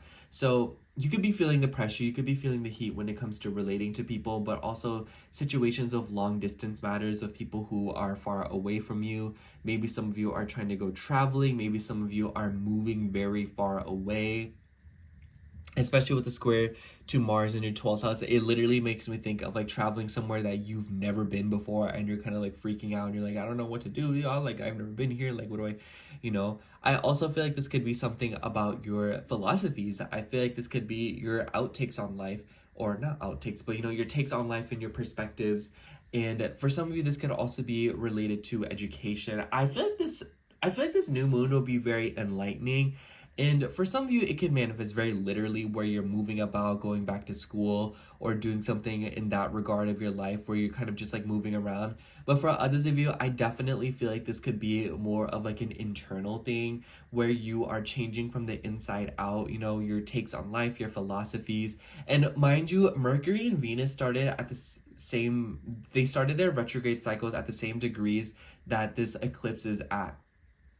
Mercury and Venus is your 10th, your 11th, your 2nd, and your 3rd house. So the way you communicate with people, the way that you think, your career, your friend groups, your social circles, how you relate to the people around you, your values, and essentially what you believe to be important in this lifetime. I want to say that, oh, by the way, backtracking a little bit, sorry, I completely missed this, but when the moon's moving through Pisces, it will also join up with Saturn. Saturn rules your 6th house. I feel like a lot of you could be financially investing into a pet. So maybe some of y'all are dealing with an animal this week where you're taking them to the vet. Maybe there's something going on with like fertility. This could be you. This could be your animal. This could be, you know, like you or an animal. Like fertility. It could be related to fluids in the body, so it makes me think of like blood work. It makes me think of like plasma or other things in the body that are fluid. So like, you know, make sure you're getting enough water. Maybe like the joints, something about the joints, something about your teeth, making sure that they are like lubricated, something about taking care of the bones. So some of y'all could be going to like a chiropractor, a hydrotherapist, or you could just be going to the dentist. For others of you, I almost wonder if this is like a gynecologist. Especially with Venus retrograding back into your 8th house, it kind of, you know, like Venus rules your 3rd house, so it could be that you are literally seeing somebody to consult them about something about like bodily fluids and like you're taking care of yourself. But overall, Leo, I kind of just feel like this energy, because the highlight of the week in my eyes, I already mentioned it at the end of last week, where the Mercury and Venus Cazimi kind of are telling you what you need to do to kind of kick off this week. And you just want to make sure you look out for power struggles, trying to control people or trying to control different outcomes that involve other people. I feel like this week, the most what it's teaching you is to know that you should just go with the flow and that things will kind of work out for you the way you need them to, as long as you don't try and intervene and mess with the divine timing of things. Because I kind of feel like the more important thing for you this week is to heal and to have a different take on life, because things are working out for you, but it seems like sometimes you have a difficulty seeing that because you are so stuck in a specific mindset. And I feel like this solar eclipse is literally bestowing you a new mindset. It is allowing you to see life from a different perspective, even though it might be very small, it might be very minuscule, but it is definitely going to be something that the intention is going to be set. And then, you know, the Aries and Libra eclipses storyline will be wrapped up, and it's sending you in, you know, like, how are you going to see your own life? Are you going to see it more optimistic or more pessimistic? And there's also like low-key nudges to your health and your routine, and it seems to be related to your sleep schedule as well. So make sure you're getting plenty of rest. Make sure you're getting enough water. Make sure you are stretching as well. Saturn can be kind of like a rigid energy, but yeah, be flexible, both literally and figuratively this week, Leo. Anyways, that's all I have for you. Thank you so much for watching, Leo. I hope the horoscope resonated, and if it did, make sure to like, comment, and subscribe, and I hope to catch you in next week's horoscope. Bye. All right, now moving on to Virgo rising. So hello, Virgo rising. If you are seeing this, this will be your horoscope for March 24th through March 30th. Oh my gosh, Virgo, I'm so excited to do a horoscope. I don't know what it is, but I feel like Libra and Virgo is just like my favorite to do. I don't know why. There's no specific reason. I just feel like, I don't know. Anyways, so this week, the highlight is definitely the solar eclipse in Aries that will be taking place on the 29th, and the Mars and Chiron square. I definitely feel like this is the most important part of the week for all of us. And, excuse me, another thing that we will see is a Venus and Neptune conjunction, as well as a ingress, because we will see Neptune move into Aries right on the 30th. So good news is I feel like a lot of you are wrapping up something very serious when it comes to your relationships. Interesting enough, okay, before I get off track, I have to stick with the script. So the beginning of the week, we will be seeing the moon move through Aquarius, and the moon will join up with Pluto. And I have you say, Virgo, I feel like a lot of you could be dealing with some kind of a random crisis or stress with your health and your routine, whether it be that you are literally afraid of like health, or like whether you are afraid of like something being wrong with you, you know, like hypochondriac, is that the word?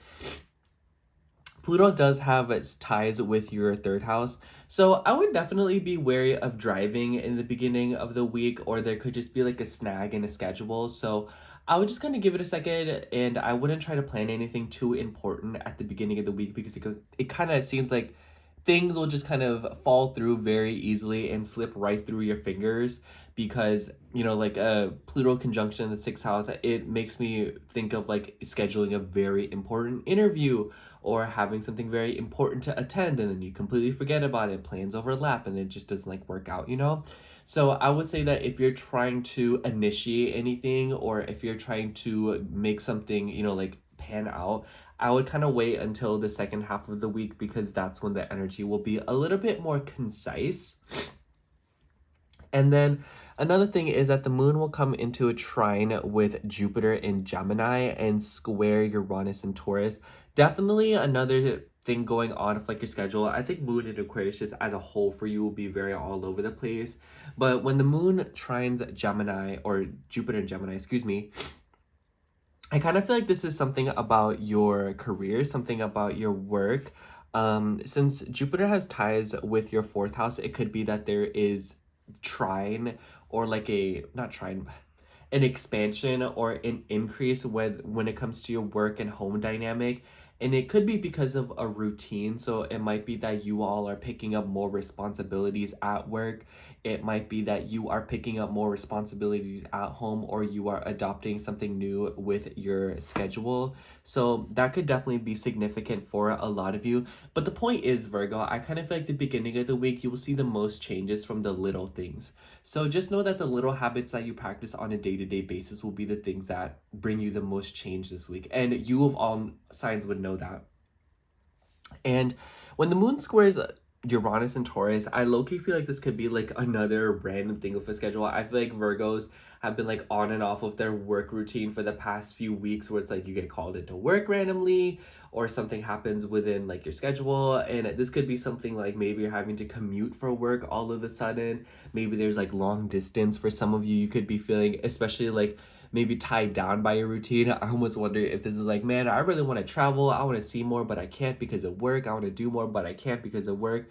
But for others of you, maybe this is like, maybe you're feeling tied down at a job. For others of you, this could be like, maybe you want to focus more on your job and your work, but you're seemingly not able to because of other things going on in your life. For others of you, it might be that you're having to look for information, or you're having to learn something new for a job. I almost wonder if this is like you're having to go back to school for something, or if you're also in school while working. This could be something about those two schedules kind of clashing at the same time. So again, this is definitely a week where it will take some finesse at first, and it will take some careful cherry picking to kind of navigate it, because it kind of seems like everything's a little bit touchy. Don't blame yourself for hesitating this week. That's all I have to say. If you are experiencing any sort of reluctance this week, definitely valid, because it kind of seems like things will kind of just like blow up from underneath your feet from out of nowhere. And not necessarily in a bad way, you know, but there's a lot of stressful situations that probably can be avoided if you double check with people and you make sure that your plans are kind of lined up perfectly. And be flexible, be as flexible as you can. I'm saying this to all the mutable signs. I feel like this is one of those weeks where it's no different than the other weeks, where things will have a tendency to sort of come out of nowhere. So it kind of seems like you're reacting on the fly. Anyways, in the middle of the week, we will see the moon move through Pisces in your 7th house. It will conjunct Saturn, the North Node, Venus, and Neptune. And Venus will move back into Pisces on the 27th and immediately come into that conjunction with Neptune. So it kind of seems like there's something going on here with your relationships. Venus rules your 2nd house as well as your 9th house. So this could be that some of y'all are dealing with a long distance relationship. For others of you, this could be something about your values regarding your relationship, your partner. Maybe this is something about money. I almost wonder if for some of you, a partner is getting you a gift, or they are traveling to come see you. Or this doesn't even have to be a partner. This could also be a woman. Perhaps she is extended family, so maybe it's like an aunt, a grandma, a sister-in-law. Maybe she's coming from afar to come see you. Maybe she's staying with you for a few days. I wouldn't be totally surprised if this directly plays into the Chiron and Mars square that we see in the beginning of the week. Mars is in your 11th house, Chiron is in your 8th house, and the 8th house is where we're seeing a lot of the action. So I almost wonder if this is something about like intimacy, relating to people, your friend groups. I feel like the 11th house can be sort of estranged, or it can be sort of like a lone wolf almost. So I almost wonder if some of you are like, there's like, I've heard like some of y'all are dealing with difficulties of relating to people, but for others of you, this could be a lot of healing when it comes to your, how you fit in and how you relate to other people. And I kind of feel like a lot of maybe like Virgo risings, maybe you are addressing certain attachments when it comes to your friend groups and the people that you associate with. This could even be about social media and the internet, especially if you have like an internet, like if you're posting, or maybe for some of you this could be like going AWOL on social media. Maybe you're wanting to like completely delete all of it. For others of you, I almost wonder if this is like you getting social media back after a very long time of not posting on it. And then the moon joining up with Saturn is a pretty peculiar energy because Saturn rules the 5th house. So I feel like this could be like romance for y'all. I feel like this is going to be like a pretty nice transit for you because I feel like everyone else are dealing with Saturn as like a very heavy energy.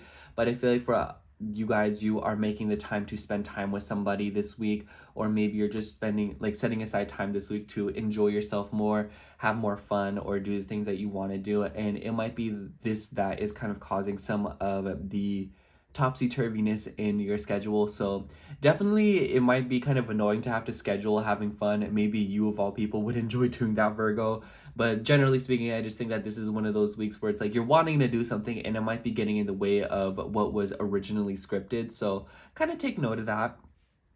And then on the 29th, we will see the moon pass through when it starts its solar eclipse phase, and the moon will pass through your chart ruler Mercury in retrograde.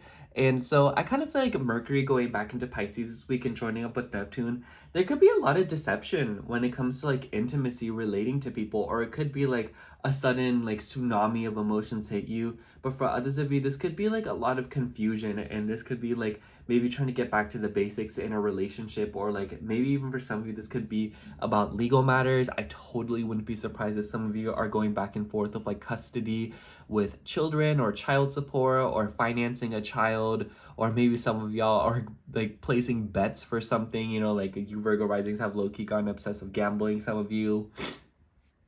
But yeah, definitely I just kind of feel like this kind of week, it either presents like really light-hearted themes, but for others of you it could be like very like heavy themes. But overall, the common denominator is that you are dealing with something about like your deeper emotions, and that is what this solar eclipse is kind of teaching you, especially since your chart ruler Mercury and Venus both started their retrograde at the same degrees that this solar eclipse is at.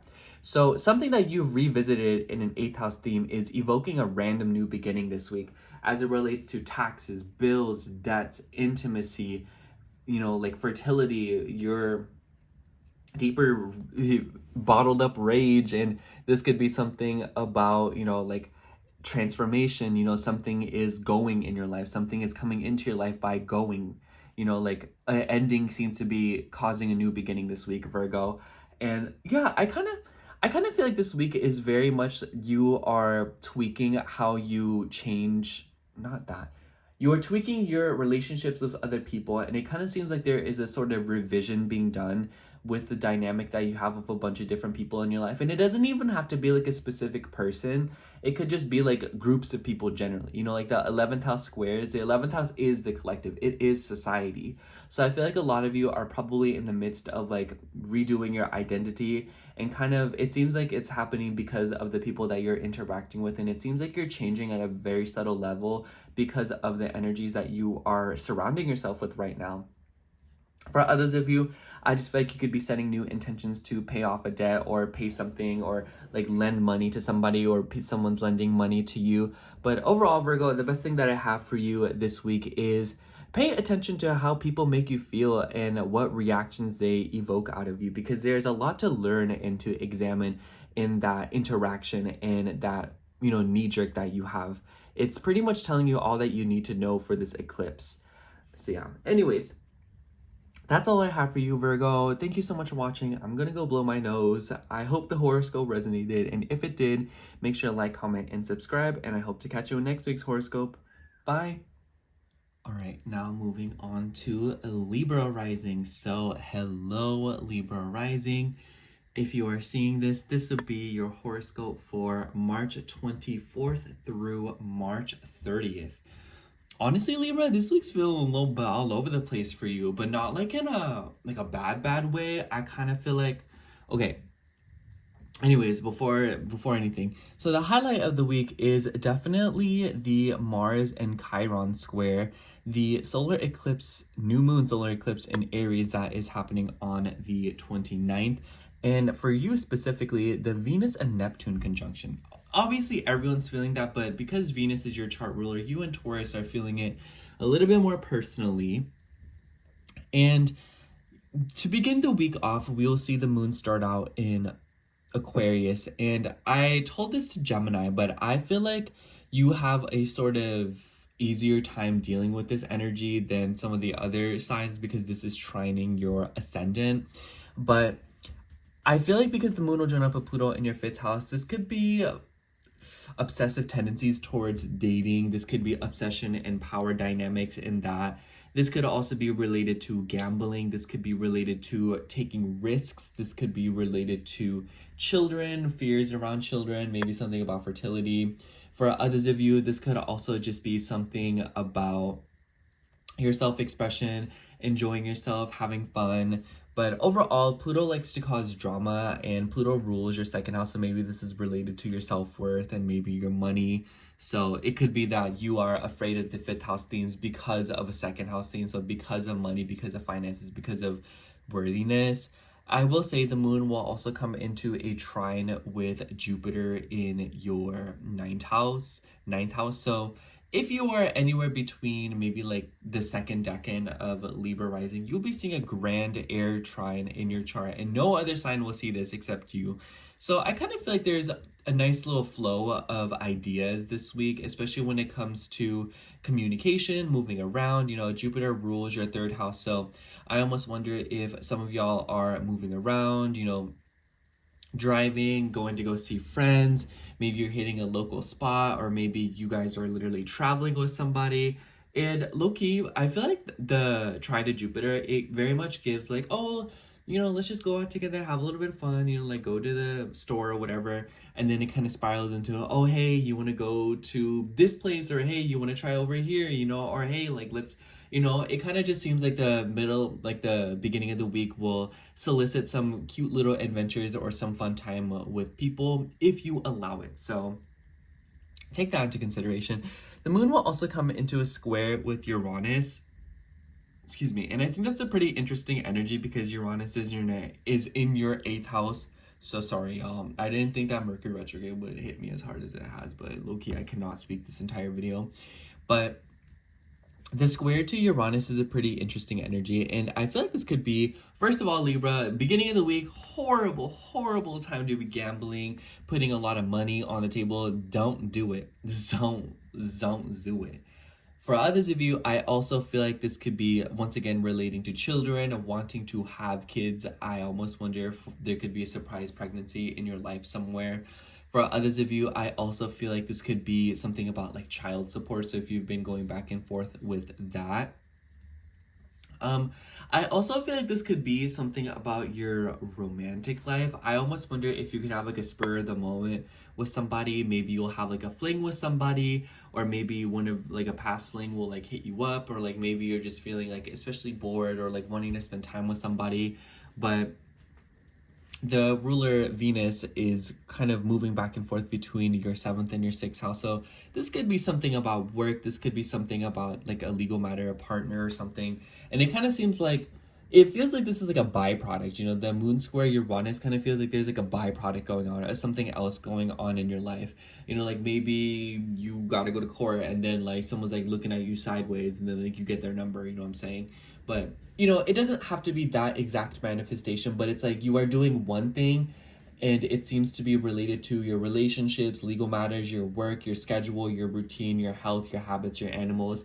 And then something through that you are having like an intimate encounter with somebody else, or it could just be throughout this process you are very curious and concerned about your health, your ability to bear kids, your ability to connect with people, your ability to enjoy yourself, have fun, and also express yourself at a deeper level. Uranus is a very rebellious energy, so it might be that you are feeling especially agitated and wanting to come up with new creative projects.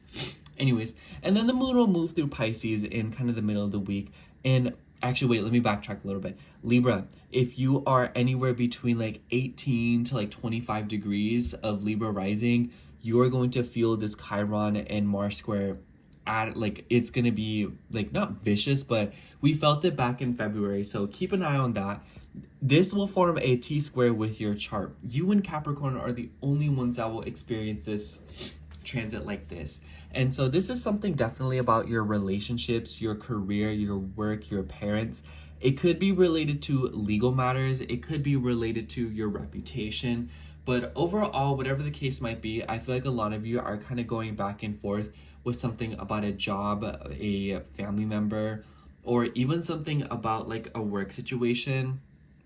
I almost wonder if y'all are trying to sue, or someone is attempting to sue you, especially if you're like an employer. But overall, Libra, I would just kind of say like this could also be like healing in regards to a relationship. It might feel like, especially if your relationship is very public, you might kind of feel like your relationships are very exposed right now, or it might kind of feel like the conflicts that you are dealing with within any time, like of any kind, with any person, it might feel very public. And I would be wary of people who are willing to take it there. It might be that you try to address something to somebody and then they start like posting about it everywhere. So just kind of like be wary of that energy and kind of let this square pass you by, because it feels a little bit out of your hands, honestly, and it kind of seems like other people are triggering you in a specific way. And you can allow the triggering to get to you, and you can give this person what they want, or you can like, waste energy, or you can allow it to kind of just like dissipate, and you can translate all of that free energy into something else. Not a bad week to just kind of like take care of yourself and just kind of move around and keep your body moving, exercise. Just kind of be careful, because I kind of feel like Chiron in Aries of a square to Mars, this could be like accidents, or this could be injuries, especially to like the head or the chest. So kind of be careful of that. Anyways, in the middle of the week, we will see the moon move through Pisces, and around the same time on the 27th, we will see Venus go back into Pisces and do a little tangle with Neptune before Neptune actually enters Aries on the 30th. So Venus, aside from your chart ruler, also has ties with your 8th house. So honestly, I feel like a lot of y'all could be dealing with something with your health, but also your routine, something about animals, something about bodily fluids, something about water. It could be that y'all are investing into water in some way, shape, or form. It could be that water is causing a rupture in your schedule. Like, oh, like I can't go to work today because the place is flooded, or oh, like the bathroom sink's been broken at work forever. And I'm having to like walk to this other bathroom, and it's like you're having to kind of like move around this little inconvenience. It might be that on the way to work that like a part of the street is flooded, and so you're having to kind of like go to the drive the long way around, or maybe it's raining, something like that. The moon will also join up with Saturn, and Saturn rules your 4th house. So this could be something about your home. This could be a family member. Maybe there's a family member dealing with like illness. Maybe they're dealing with water issues, and they're kind of like beckoning you to assist them or something like that. But this could also just be that you are investing something into water. Like I said, get plenty of water, and make sure to pay attention to fluids and how they interact with your body, whether it be skincare, whether it be like injections, whether it be things relating to like liquids that you consume, just liquids and how the body interacts with it. Just be wary of that. And in the 29th, we will see the moon join up with the sun to come up with solar eclipse. So it definitely seems like the solar eclipse is a radical new beginning with your relationships. Mercury and Venus both started their retrograde at the same time, at the same degrees that the solar eclipse is at. So things that you've been revisiting since the beginning of this month as it relates to intimacy, long distance matter, education, your values, but also something about your identity, something about your subconscious habits. I feel like a lot of you are realizing behaviors that you exhibit in relationships that are maybe self-sabotaging. And especially with the Mercury and Moon conjunction that will happen right before this eclipse, and Mercury has ties with your 12th and 9th house. So your philosophies could be involved. Some of you could be traveling back home for something, or this could just be that like maybe someone that like lives very far away from you. This doesn't even have to be like a partner or like a romantic partner. This could also be like extended family. This could be you know, like an aunt, an uncle, an in-law, or something of that nature. Some of y'all could literally be going back and forth with legal matters regarding property. For others of you, there could be something going on with a situation involving like traveling, plane tickets, moving around and stuff like that. Maybe some of you are trying to move long distances, or maybe some of you are trying to work around a scheduling thing with that. Especially since when the moon moves through Pisces, it will square Jupiter in Gemini. So it kind of seems like there's something going on here with like your schedule and like long distance. So it's kind of like, hey, can you watch my cat while I go over here? Or hey, can you like water the plants while I'm gone? Or hey, I'm having to commute for work today, can you cover me? You know, things like that.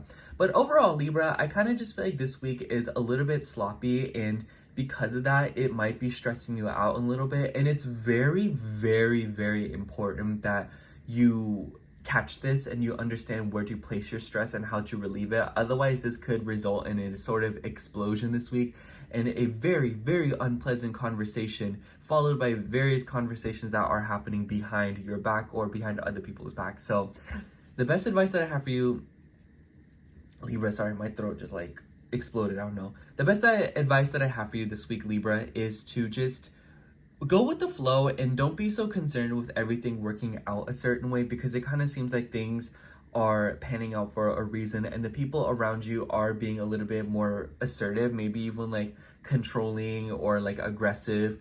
And this really has nothing to do with you. I feel like you should just kind of like stay out of it for now, because I feel like people are dealing with their own things right now. Like I feel like we're all going through something, and I feel like y'all low-key, because the energies are happening on the opposite side of your chart, it kind of seems like it's a little bit out of your hands. So just kind of like let people be and just like sip an iced coffee and be like, girl, I don't know why y'all are acting up, but let me just move along. But people will try to get under your skin. They absolutely will. So that's all I have for you, Libra. Thank you so much for watching. I hope the horoscope resonated. And if it did, make sure to like, comment, and subscribe. And I hope to catch you in next week's horoscope. Bye. All right, now moving on to Scorpio rising. So hello, Scorpio rising. If you are seeing this, this will be your horoscope for March 24th through March 30th. I love spring, but oh my gosh, my sinuses are destroying me right now. Anyway, Scorpio, so the highlight of the week is definitely the new moon solar eclipse that will be happening on the 29th, and then the Mars Chiron square that is featured right at the beginning of the week. And also this Venus and Neptune conjunction happening right in the middle of the week on the 27th. So that's kind of the layout for the week, because I definitely feel like this week for you is a new start for your health and your routines. And it kind of seems like you are weaving something new into your regimen. And it seems to be something related to something more holistic and something more philosophy oriented. I just feel like a lot of you Scorpios are about to come out of this eclipse season living with a lot more intention and with genuine compassion for yourself, and seeing that things are more about the little things, if you know what I mean. But the highlight, or excuse me, the beginning of the week, we will see the moon moving through Aquarius, and it will come into a conjunction with Pluto. And I have to say, Scorpio, you'll probably feel this the strongest out of every sign besides Aquarius and Cancer, because it kind of seems like there's something going on in the home front, something about your family. And I kind of just feel like there could be like a big change going on there, or there could be a lot of stress, a lot of fear in regards to this area of your life. Low-key, Pluto likes to play tricks, it likes to cause drama, it likes to scare us. So I think that a lot of y'all could be going back and forth with something about the home.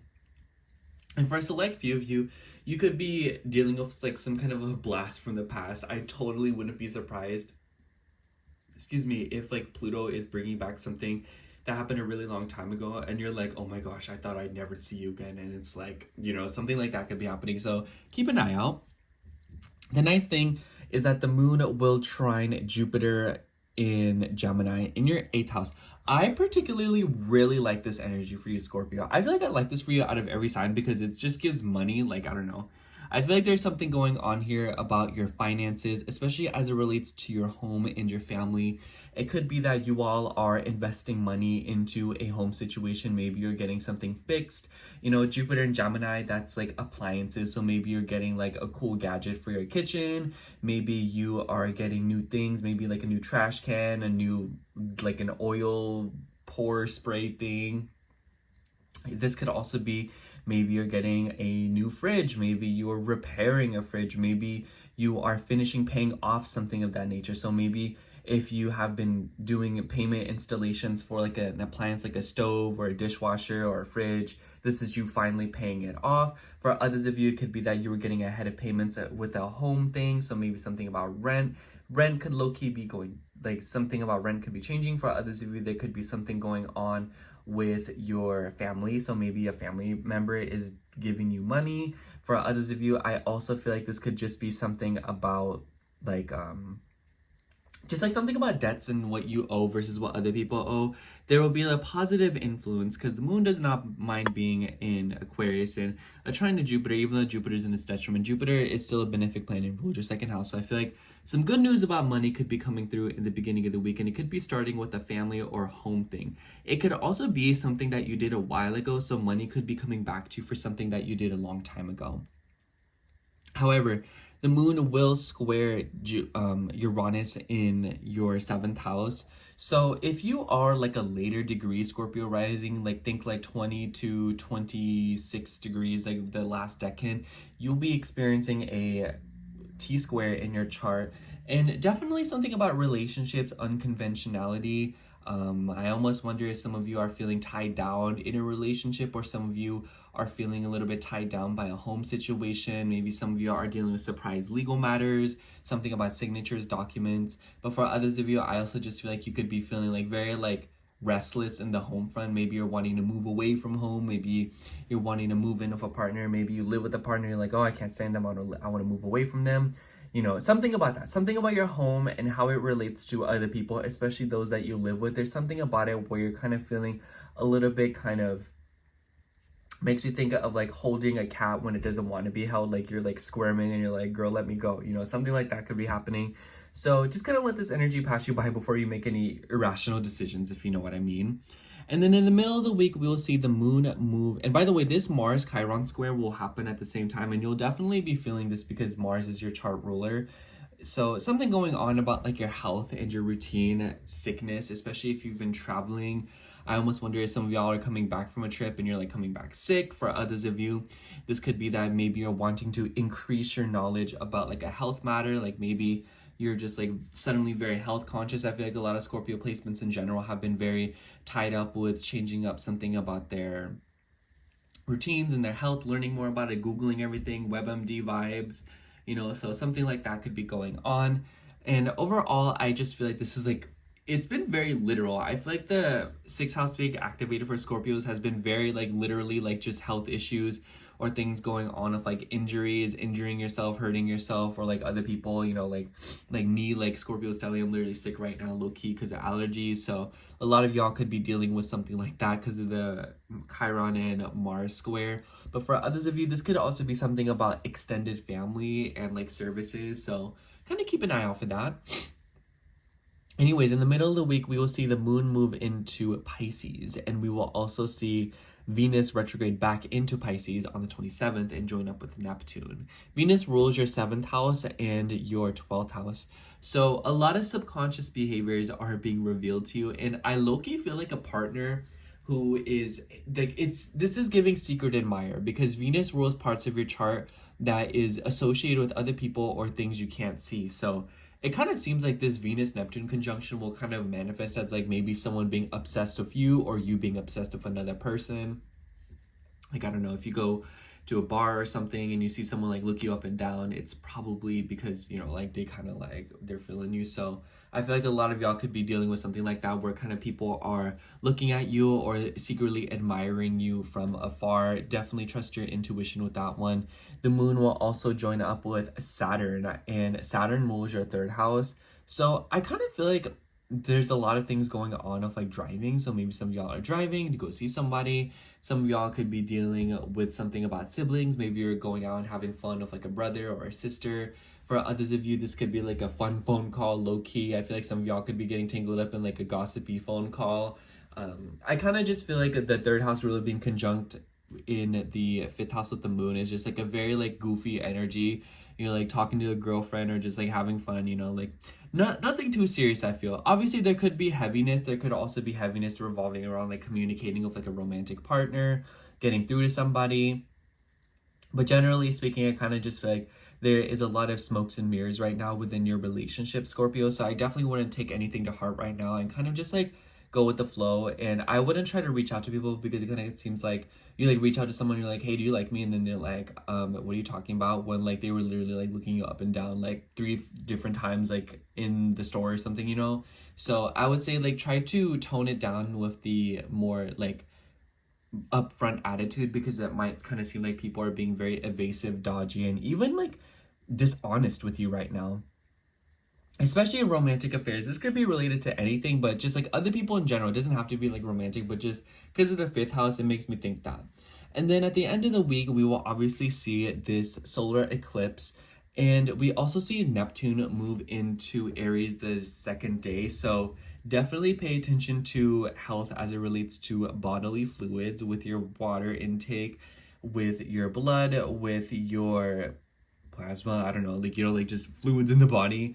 And I feel like the solar eclipse is very much like, because the ruler Mars is in your ninth house, it kind of seems like there's something going on where you are learning to live your routines a little bit more like with a wholeness and with like a bigger picture attitude.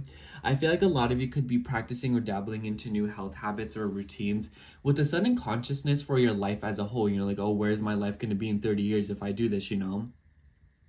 So I kind of feel like that's kind of like the gist of it for you, because the sixth house is a pretty boring house in my eyes. Or it's not a boring house, but it's more so like the little things, you know? It's the little things that make the biggest impacts. And that is definitely the name of the game for you, Scorpio, for this eclipse, where it's kind of like the little habits that you partake in and the little things that you pick up are seemingly what are changing your life at a big level. And Mercury is retrograde and will pass by the moon. Mercury rules your 8th and your 11th house. So this could be something about like maybe you're trying to get your health together for a fertility reason. For others of you, this could be related to your friend group. So maybe you're like going to the gym with a friend. Maybe a friend is coming back to like, hey, do you want to hang out with me? Maybe some of you could be looking for like a support group or like a group of people to help you with like health and your habits. This could also be something about animals. You know, I wouldn't be surprised if a lot of you are dealing with something about taking animals to the vet or just like taking care of them. But overall, Scorpio, I kind of just feel like this is one of those weeks where you just need to know that the little things that you do are going to be what dictate how the rest of eclipse season goes for you, as well as how the next set of eclipses will happen for you, you know? So consistency is the key. It is like 100% the key, and it is what is going to be that brings you the most changes. So this week, it kind of just seems like it's more of like a personal thing and the decisions you make, and then kind of staying clear of people who are being hazy or confusing or laggy. What's the word? Like breadcrumbing, you know, like just try to avoid people who are being inconsistent that week, because it will really throw you off kilt. Anyways, that's all I have for you, Scorpio. Thank you so much for watching. I hope the horoscope resonated, and if it did, make sure to like, comment, and subscribe, and I hope to catch you in next week's horoscope. Bye. All right, now moving on to Capricorn rising. So hello, Capricorn rising. If you are seeing this, this will be your horoscope for March 24th through March 30th. So Capricorn, I feel like this week for you is a little bit tense. Same for Libra rising, because a lot of the aspects that we are seeing will form T-squares with your ascendant, or at least one of the more important ones. So the highlight of the week in my eyes is definitely the new moon solar eclipse that will be happening on the 29th in Aries, the Mars and Chiron square, and then this little Venus and Neptune conjunction we have going on in the middle of the week, which will happen on the 27th. Anyways, I want to start with the moon moving through Aquarius at the beginning of the week, because this will be in your second house of self-worth, finances, money. And there's a little bit of an interesting energy here, because the moon will join up with Pluto at first. So I kind of feel like a lot of y'all are going into this week like fears revolving around money, fears revolving around your financial future, fears revolving around like, oh, am I gonna make it? Like, am I like good enough? You know, it could just be something about your self-worth. I think that a lot of Capricorn risings right now are kind of like dealing with things about like placing their stability in different places. And I just kind of feel like this is an energy that you want to really sit with, because it kind of seems very deep rooted. But the moon will then come into a trine with Jupiter and a square with Uranus. I particularly like the trine to Jupiter. I feel like a lot of y'all could just be like attracting self-worth, or like there could be something about like how you help people that is kind of like achieving self-worth, you know, like feeling good about yourself through services that you're providing. Or maybe some of you are getting a raise at work, maybe some of you are getting money back from a work situation or services that you have done, or it might just be that money is kind of coming out of nowhere for something that you did a while ago, because Jupiter also has ties with your 12th house, and the 12th house rules things that you can't really see. So I think that for a lot of you, something is kind of coming through. And this is also just like, it makes me think that a lot of you are just kind of like dealing with something about like assisting others. So, and then the moon will square Chiron, or excuse me, the moon will square Uranus in your 5th house. Oh my gosh, Capricorn, I swear, like I haven't been able to talk this whole video. And this is an interesting energy. I would say, Capricorn, I would avoid going gambling this week. I almost also wonder if some of you are dabbling into like crypto or like Bitcoin, or if you're dealing with something about like online banking and your money. I almost wonder if that's like what the moon square or joining up with Pluto is. It could be something about your financial situation. Maybe there's something going on with like a savings. Maybe there's something going on with like banks and you're like moving your money around, or maybe like you're changing up your investments. I have to say, Capricorn, excuse me, by the way, I think that if you are dealing with like a random fluctuation within your finances, don't react right away. You know, like give it a second. Give it a second before you do anything. I would wait until the moon goes into Pisces and it conjuncts your chart ruler and it sextiles Uranus. Excuse me. I had a cookie right before I started reading. Anyways, it definitely seems like there's something going on with like a surprise within your banking. So, like I said, just kind of like don't be so quick to react. But I also feel like this could be something about like your self-worth when it comes to dating, when it comes to, you know, like your love life, or maybe there could be something about children, maybe this and how it relates to your finances and how it relates to your self-worth. Like maybe something about that is presenting surprises. Maybe some of you have like unconventional takes on having kids. Maybe you're like, I'm not having kids until I accomplish everything I want to accomplish, or I'm not having kids until I'm financially stable, or you know, things like that. And it doesn't even have to be like a child. It could just be that a lot of you are going back and forth with yourselves about your different values and your goals as it relates to dating, as it relates to your self-expression, your creativity, as it relates to how you have fun and how you take risks. So yeah, I also feel like because of that, like just kind of pay attention to how you are projecting, because it might be that like what you expect out of others or what others expect out of you could be a nudge towards like how you really feel about yourself. Anyways, the moon will move through Pisces in the middle of the week. And by the way, we will see this Mars and Chiron square at the same time as the moon moving through Pluto. And this will form a T-square with your ascendant Capricorn, especially if you're anywhere between like 18 to 25 degrees of Capricorn.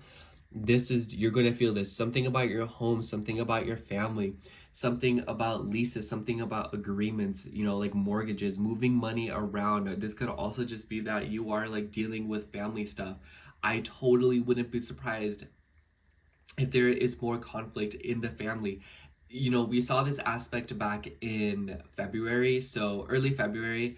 Keep an eye out for this energy, okay? So I would just say like let it pass you by, because otherwise it could definitely explode into way more, release a lot of familial wounds. The 4th house is about the past, so this is like baggage, y'all. Like this isn't just something like, oh, you know, like this is like baggage. This is like probably years, for some of you like decades worth of haunting and pain and aggression that's being pent up in somebody, whether it be you or another person is releasing it. So kind of, you know, be wary of that.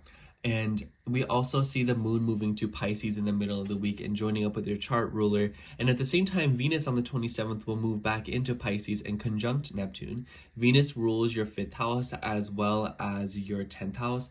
So it could be that a lot of y'all are going back and forth with something about like a sibling and relating to a work situation.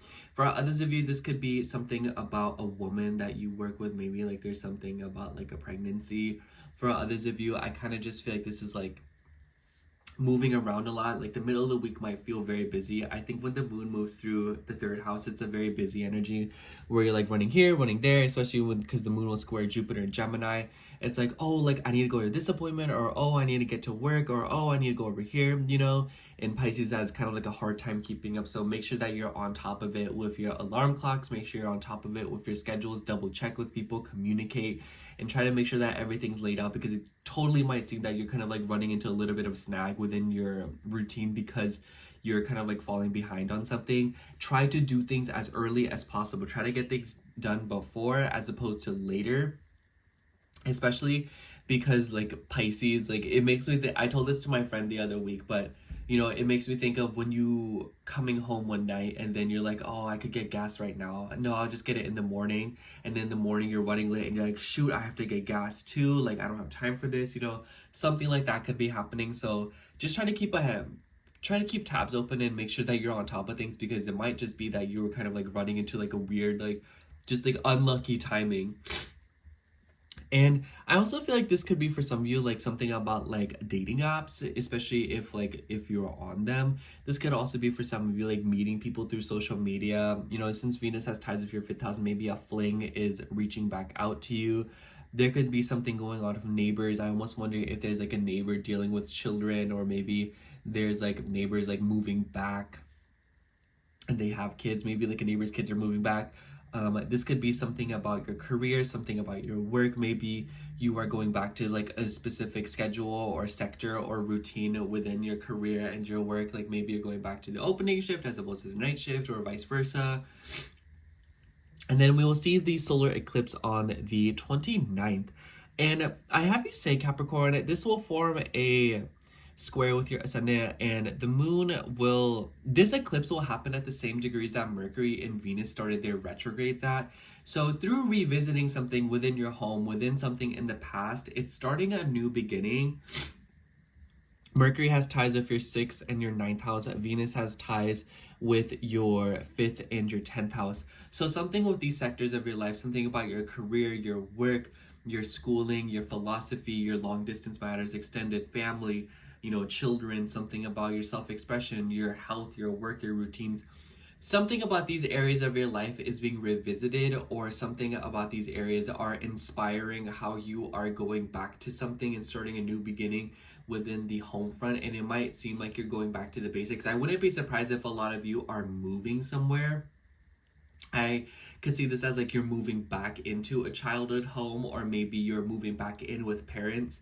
Some of you could be setting a foot and deciding to move abroad, you know. It doesn't really matter what you're doing. It kind of just seems like wherever you're trying to, whatever changes that are happening in your home or family, it's a change that you've either thought about for a very long time now, or it is something that you know, once used to be in, you know, like I see this as like maybe you're moving back to your hometown, but this could also be like you're moving across the country or like very far away, and it's something that you've thought about for a very long time.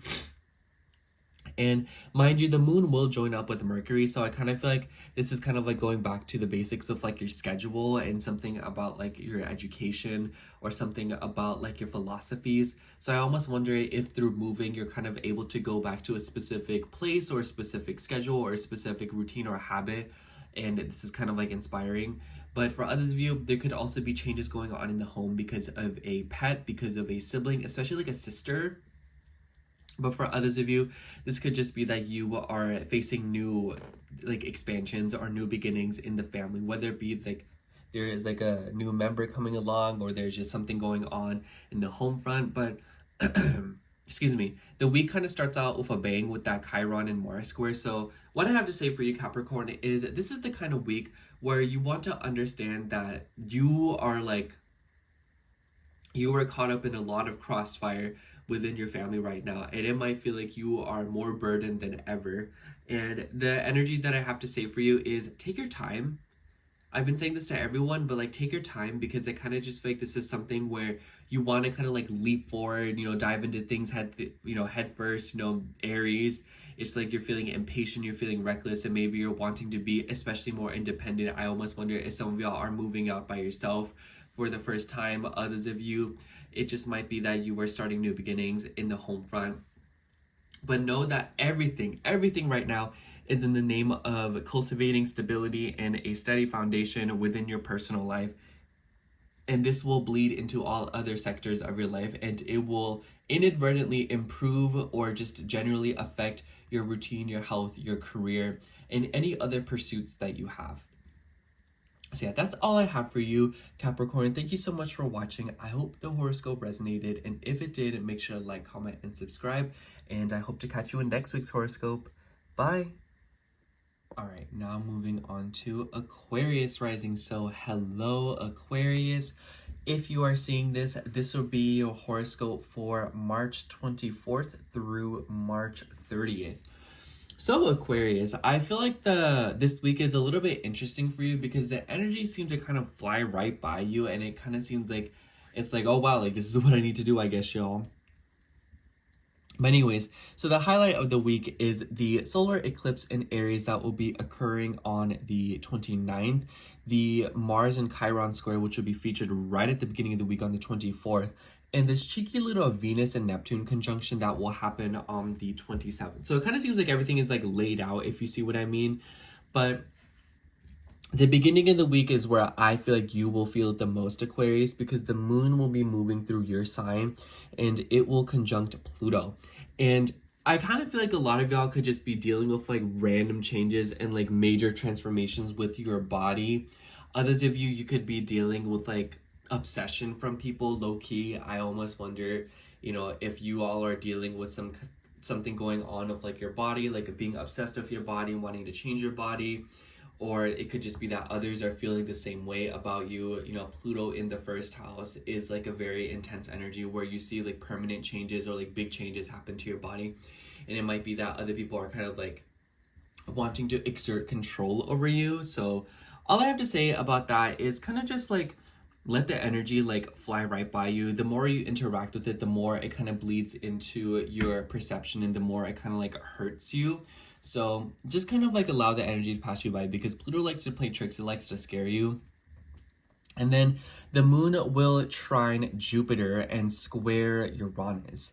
And I think the trine of Jupiter is pretty interesting. I really like it for you. You know, Jupiter has ties with your 11th house. I literally see this as like a fun time. Like maybe you're going out with friends. Maybe, you know, groups of people are reaching out to you. Maybe you're like having fun on social media. A lot of you could be dealing with that. And for others of you, I almost wonder if you're like going to a casino or, you know, spending time with people. This could also be something about children. So maybe you're having like a fun time with your kids. Maybe your kids are, you know, like working with you, cooperating with you. I know a lot of Aquarius risings, like a lot of y'all have kids. So I think like this is nice energy. If you're wanting to say something to your kids, I think the 25th is like a pretty good time to do so. And then the moon will also square Uranus and Taurus in your 4th house. Aquarius, I low-key feel like you of all people will deal with the most irony with this aspect. I kind of see this as like y'all are feeling a little bit tied down by your home situation. Maybe you're wanting to travel more. Maybe you're wanting to move homes. Maybe you're wanting to change up your room or something. I low-key feel like a lot of Aquarius risings in the middle of the week, they can be like, you know what? I just want to rearrange my room, even though it's 3:47 in the morning. Or it could just be like, oh, you know what? Like, I just want to get the whole kitchen redone. Something like that. I would say be careful of these urges. Don't do that. Your 4th house ruler is retrograde right now. And because your 4th house ruler is retrograde, I almost wonder if some of y'all are kind of like in this vibe of like, you know what, y'all, like, I just feel like I liked my house better when it was like this. Or, oh, I like really liked living over here. Why do I live over here now? You know, so it might be that a lot of y'all are feeling a little bit restless, a little bit tied down, and a little bit rebellious when it comes to the home front. And then, you know, in the middle of the week, and by the way, at the beginning of the week, we will see Chiron and Mars come into a square. So as we're seeing the moon move through your sign, we will see this Chiron and Mars square exact. And this is between your 3rd and your 6th house. Aquarius, this is not the week to get into tiffs with coworkers. Be wary of heated conversations. Be wary of arguments, especially with siblings, people that you work with. And also neighbors. I also feel like this could be like healing through like a therapist. Some of y'all could be dealing with like injuries that you're healing from as well. So maybe this is like physical therapy. Maybe some of you are contacting a doctor about something, or a lot of y'all could also just be getting into contact with like a gynecologist. You know, Aries rules the head and Cancer rules the chest. So for a lot of y'all could be dealing with emphasis on this part of your body and kind of like healing it. Or for others of you, this could be like a very healing conversation, or this could be a conversation that, you know, erupts past wounds. So what I have to say for you, Aquarius, is be careful of the words that you say in the beginning of the week, because they will hold some credence to them. Other people should be careful too, but you can control your reactions and watch out for what other people say, because it might just be that people are being a little bit out of pocket right now. I also feel like this could just be something about animals. Maybe you're taking an animal to the vet. Maybe some of you are trying to get like an emotional support animal. I almost wonder if some of y'all are trying to get back to the gym, or you're trying to move around to heal yourself. But I feel like this is the only aspect in someone's, like in one of the zodiac signs charts, that makes the most sense. I feel like a 3rd and 6th house square with Chiron and Mars makes the most sense in your chart, because it shows that you are healing from something and you are coming out of something when it comes to like your health, and you could be consulting someone about it. And then the moon will move through Pisces, and it will come into a conjunction with Saturn, your traditional ruler, as well as Venus. And Venus will join up with Neptune in your 3rd house. Venus rules your 4th house as well as your 9th house. A lot of y'all could be receiving news from a woman, especially like an aunt, a grandma. This could also be a mother. This could just be a woman that you live with. This could be a sibling. And she seems to be getting back to you about something. It could be related to money. Ooh, Aquarius, I'd be really careful about people asking you for your resources, asking you for your money. Be careful of money that you're lending to others. Kind of seems like someone's being not so honest. For others of you, I also feel like you could be investing money into like a home situation. Maybe some of y'all are trying to go traveling near a body of water. Some of y'all could be investing money to fix a water situation in the house. So maybe some of y'all are calling like a plumber. Maybe you're getting your house repiped. Maybe you're fixing pipes. Maybe you're fixing a faucet, redoing a bathtub. This could also be like something about like a water filtration system, like a refrigerator, a radiator. That's like what my mind goes to.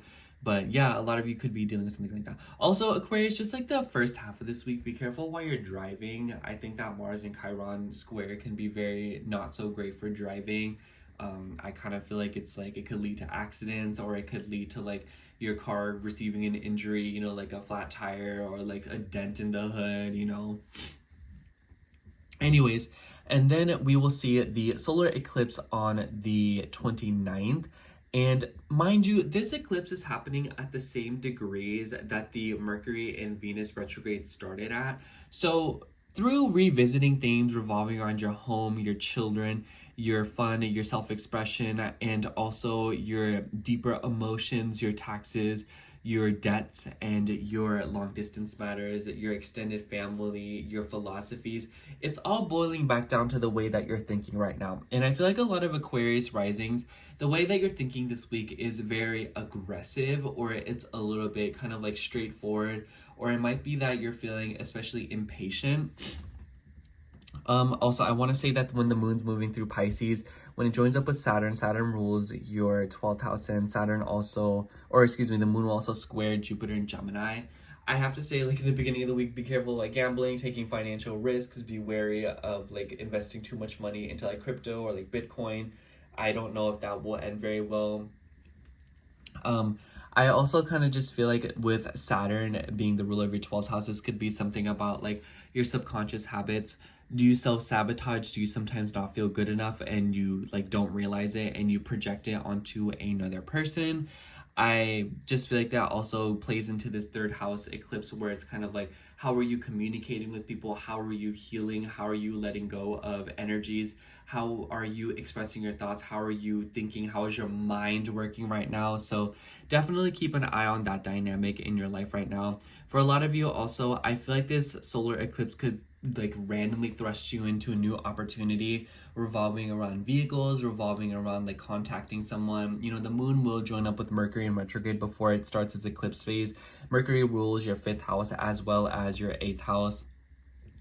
So for some of you, you could be online, like organizing your taxes. Maybe there's something about childcare going on. Maybe there's something about like financing children. For others of you, there could be, you know, like how you give money to your kids. And for those of you that don't have kids, this could be something about like, you know, like dating apps, you know, like having fun with people, communicating with people, like how you think of dating, how you think of intimacy within dating, how you can open up to a partner more, what your ego is, you know, how do you communicate and how does it resonate with what you believe in for yourself, like how do you perceive yourself. And I just kind of feel like Aquarius, like this is a very busy week for you, and I low-key feel like you're kind of like dealing with a lot of obstacles, but it seems like this little stellium in your third house in Aries is making you very determined right now. Just know that your mind is very sharp right now, and it kind of makes me feel like your mind is sharp, but your actions might be sloppy. So just kind of like try not to get too frustrated with yourself. I feel like Aries can get very mad at itself. So this is one of those weeks where you just kind of want to like take it easy as much as you can, conserve energy to, you know, make sure that you get the clean cuts on the things that you're trying to complete right now. Otherwise, it might kind of seem like you're throwing yourself for a loophole. Excuse me. But the thing that I have for you, Aquarius, is be careful of what you're saying this week. Your words hold weight. That is the best thing that I have to say to you. Nothing else matters except how you're communicating this week. Everything else will get done just fine. But just know, like, the conversations that you have will be very, very important, especially with the people that you live with, are trying to date, or are related to, all of these things, because it kind of seems like some very nasty shadows and wounds are coming up right now, and it might come up as like explosions of anger. So take your time and control your impulses. Anyways, that's all I have for you, Aquarius. Thank you so much for watching. I hope the horoscope resonated, and if it did, make sure to like, comment, and subscribe, and I hope to catch you in next week's horoscope. Bye. All right, now moving on to Pisces rising. So hello, Pisces rising. If you are seeing this, this will be your horoscope for March 24th through March 30th. So Pisces, the highlight of the week is definitely the solar eclipse in Aries in your second house. And this will be on the 29th, and the Mars and Chiron square on the 24th, and this Venus-Neptune conjunction on the 27th. I low-key feel like, Pisces, a lot of y'all are hashing it out with your finances, with your self-worth, and how that relates to dating, and how that relates to children, your self-expression, and just your ego as a whole, and what you believe in for yourself. The beginning of the week, we will see the moon moving through Aquarius, and it will come into a conjunction with Pluto. And this is in your 12th house. I low-key feel like some of you Pisces rising are about to go into this week having like a very bad dream, or like a weird dream, bad sleep. I also feel like this could be something about your subconscious and your self-sabotaging habits. I kind of feel like a lot of y'all are like getting into like an overthinking mode in the beginning of the week. So kind of just take your time, especially as it relates to like your finances and whatnot. Just kind of like move through it, move through this week of grace. All you really need to do is let the feelings pass you by.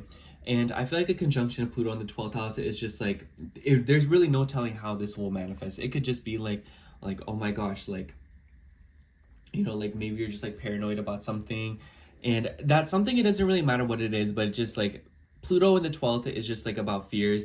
It's about obsessive tendencies and how you can cope. So be wary of escapist attitudes, you know, like using substances or using things like that to like escape your consciousness.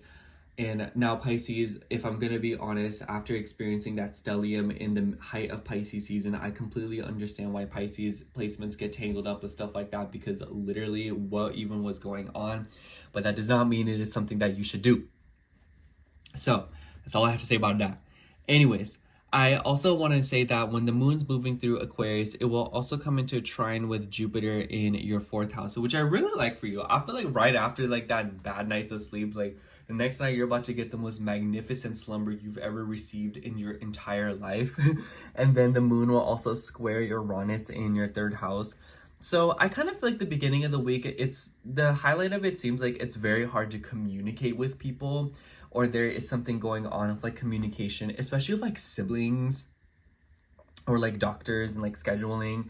I have to say, Pisces, be wary and take care of like alarm clocks and make sure you're on top of it. with your schedule and make sure that you aren't running late for anything, especially if you're dealing with anything with like interviews, phone calls, or making it to a specific place at a specific time. I like that trine to Jupiter though, because I kind of just feel like a lot of you could be improving your space and maybe like wanting to be by yourself. I wouldn't be surprised if at like the beginning of the week, a lot of Pisces placements are like, you know what, like I just really want to be home right now, or I just want to spend time by myself in my room, or I just want to, you know, like take care of myself. Jupiter also has ties of your 10th house, so I almost wonder some of y'all, you're like, you know what, I've been working too much, I just really want to stay home. Or even for others of you, it could be that you've been working nonstop and you're like, man, or like maybe you've been home too much and you're like, man, I want to go back to work, or like I want to do something else. Like I feel like I've just been home all day and I just like, I don't want to do this no more. It's like not my vibe. So that could be happening. And then the square to Uranus, I feel like a lot of y'all could be receiving like surprise communication. There could also be like surprise trips kind of coming out of nowhere. I think a 12th and 3rd house square, it's just kind of like things kind of getting out of hand out of nowhere, where you're kind of like moving around. But yeah, and I feel like the middle of the week is definitely where you'll experience the most energy, because the moon will move through Pisces, your sign. By the way, at the beginning of the week, we'll see Chiron and Mars square off between your 5th and your 2nd house. I definitely feel like this could be a clash between your values and a romantic partner's values, you know? Like you could be like, that's tacky, and then your partner's like, what are you even talking about, you know? So something like that could be going on. But I would definitely be wary of like shocking conversations. I think that the moon squaring Uranus in the 3rd, you're going to be feeling a little bit like bold or like unconventionally thinking. And then the Chiron and Mars square happening at the same time. Like, no, like you just don't get me. Like you don't understand the vibes. Like you don't get me at all.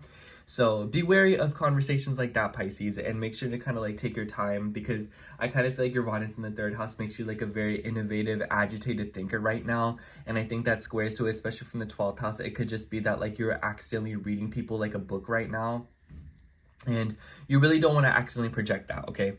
Anyways, and then the moon will move through Pisces in the middle of the week, and it will join up with Saturn. And Venus will also retrograde back into your sign on the 27th and immediately conjunct Neptune.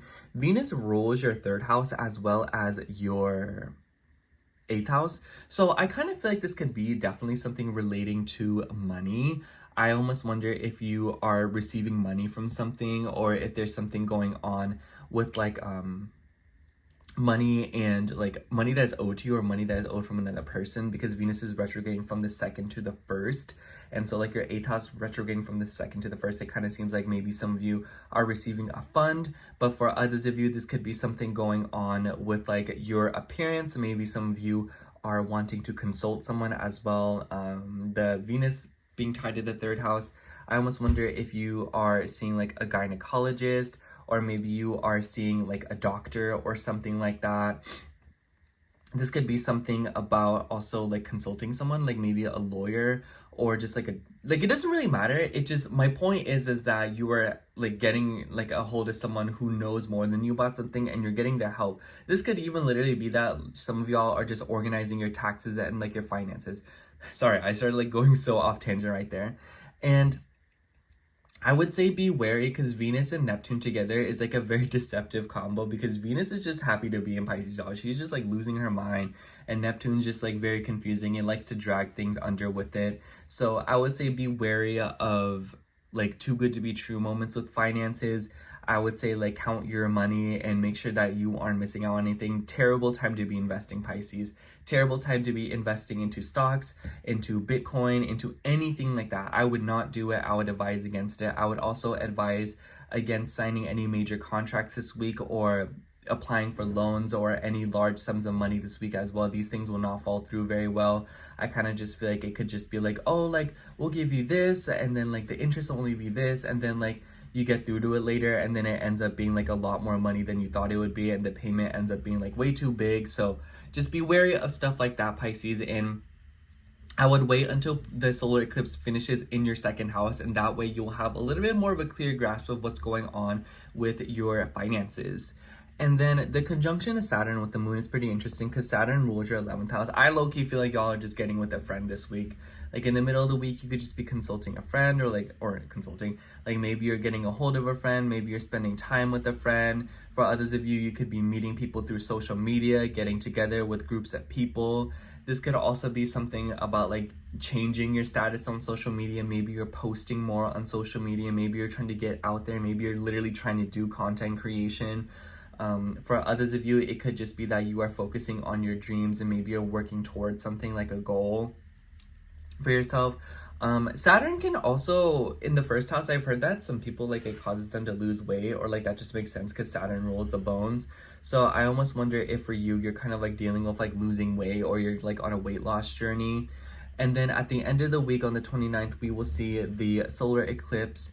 And mind you, this is in your second house, so I feel like there's like new beginnings to your values and what you put importance into, as well as your money.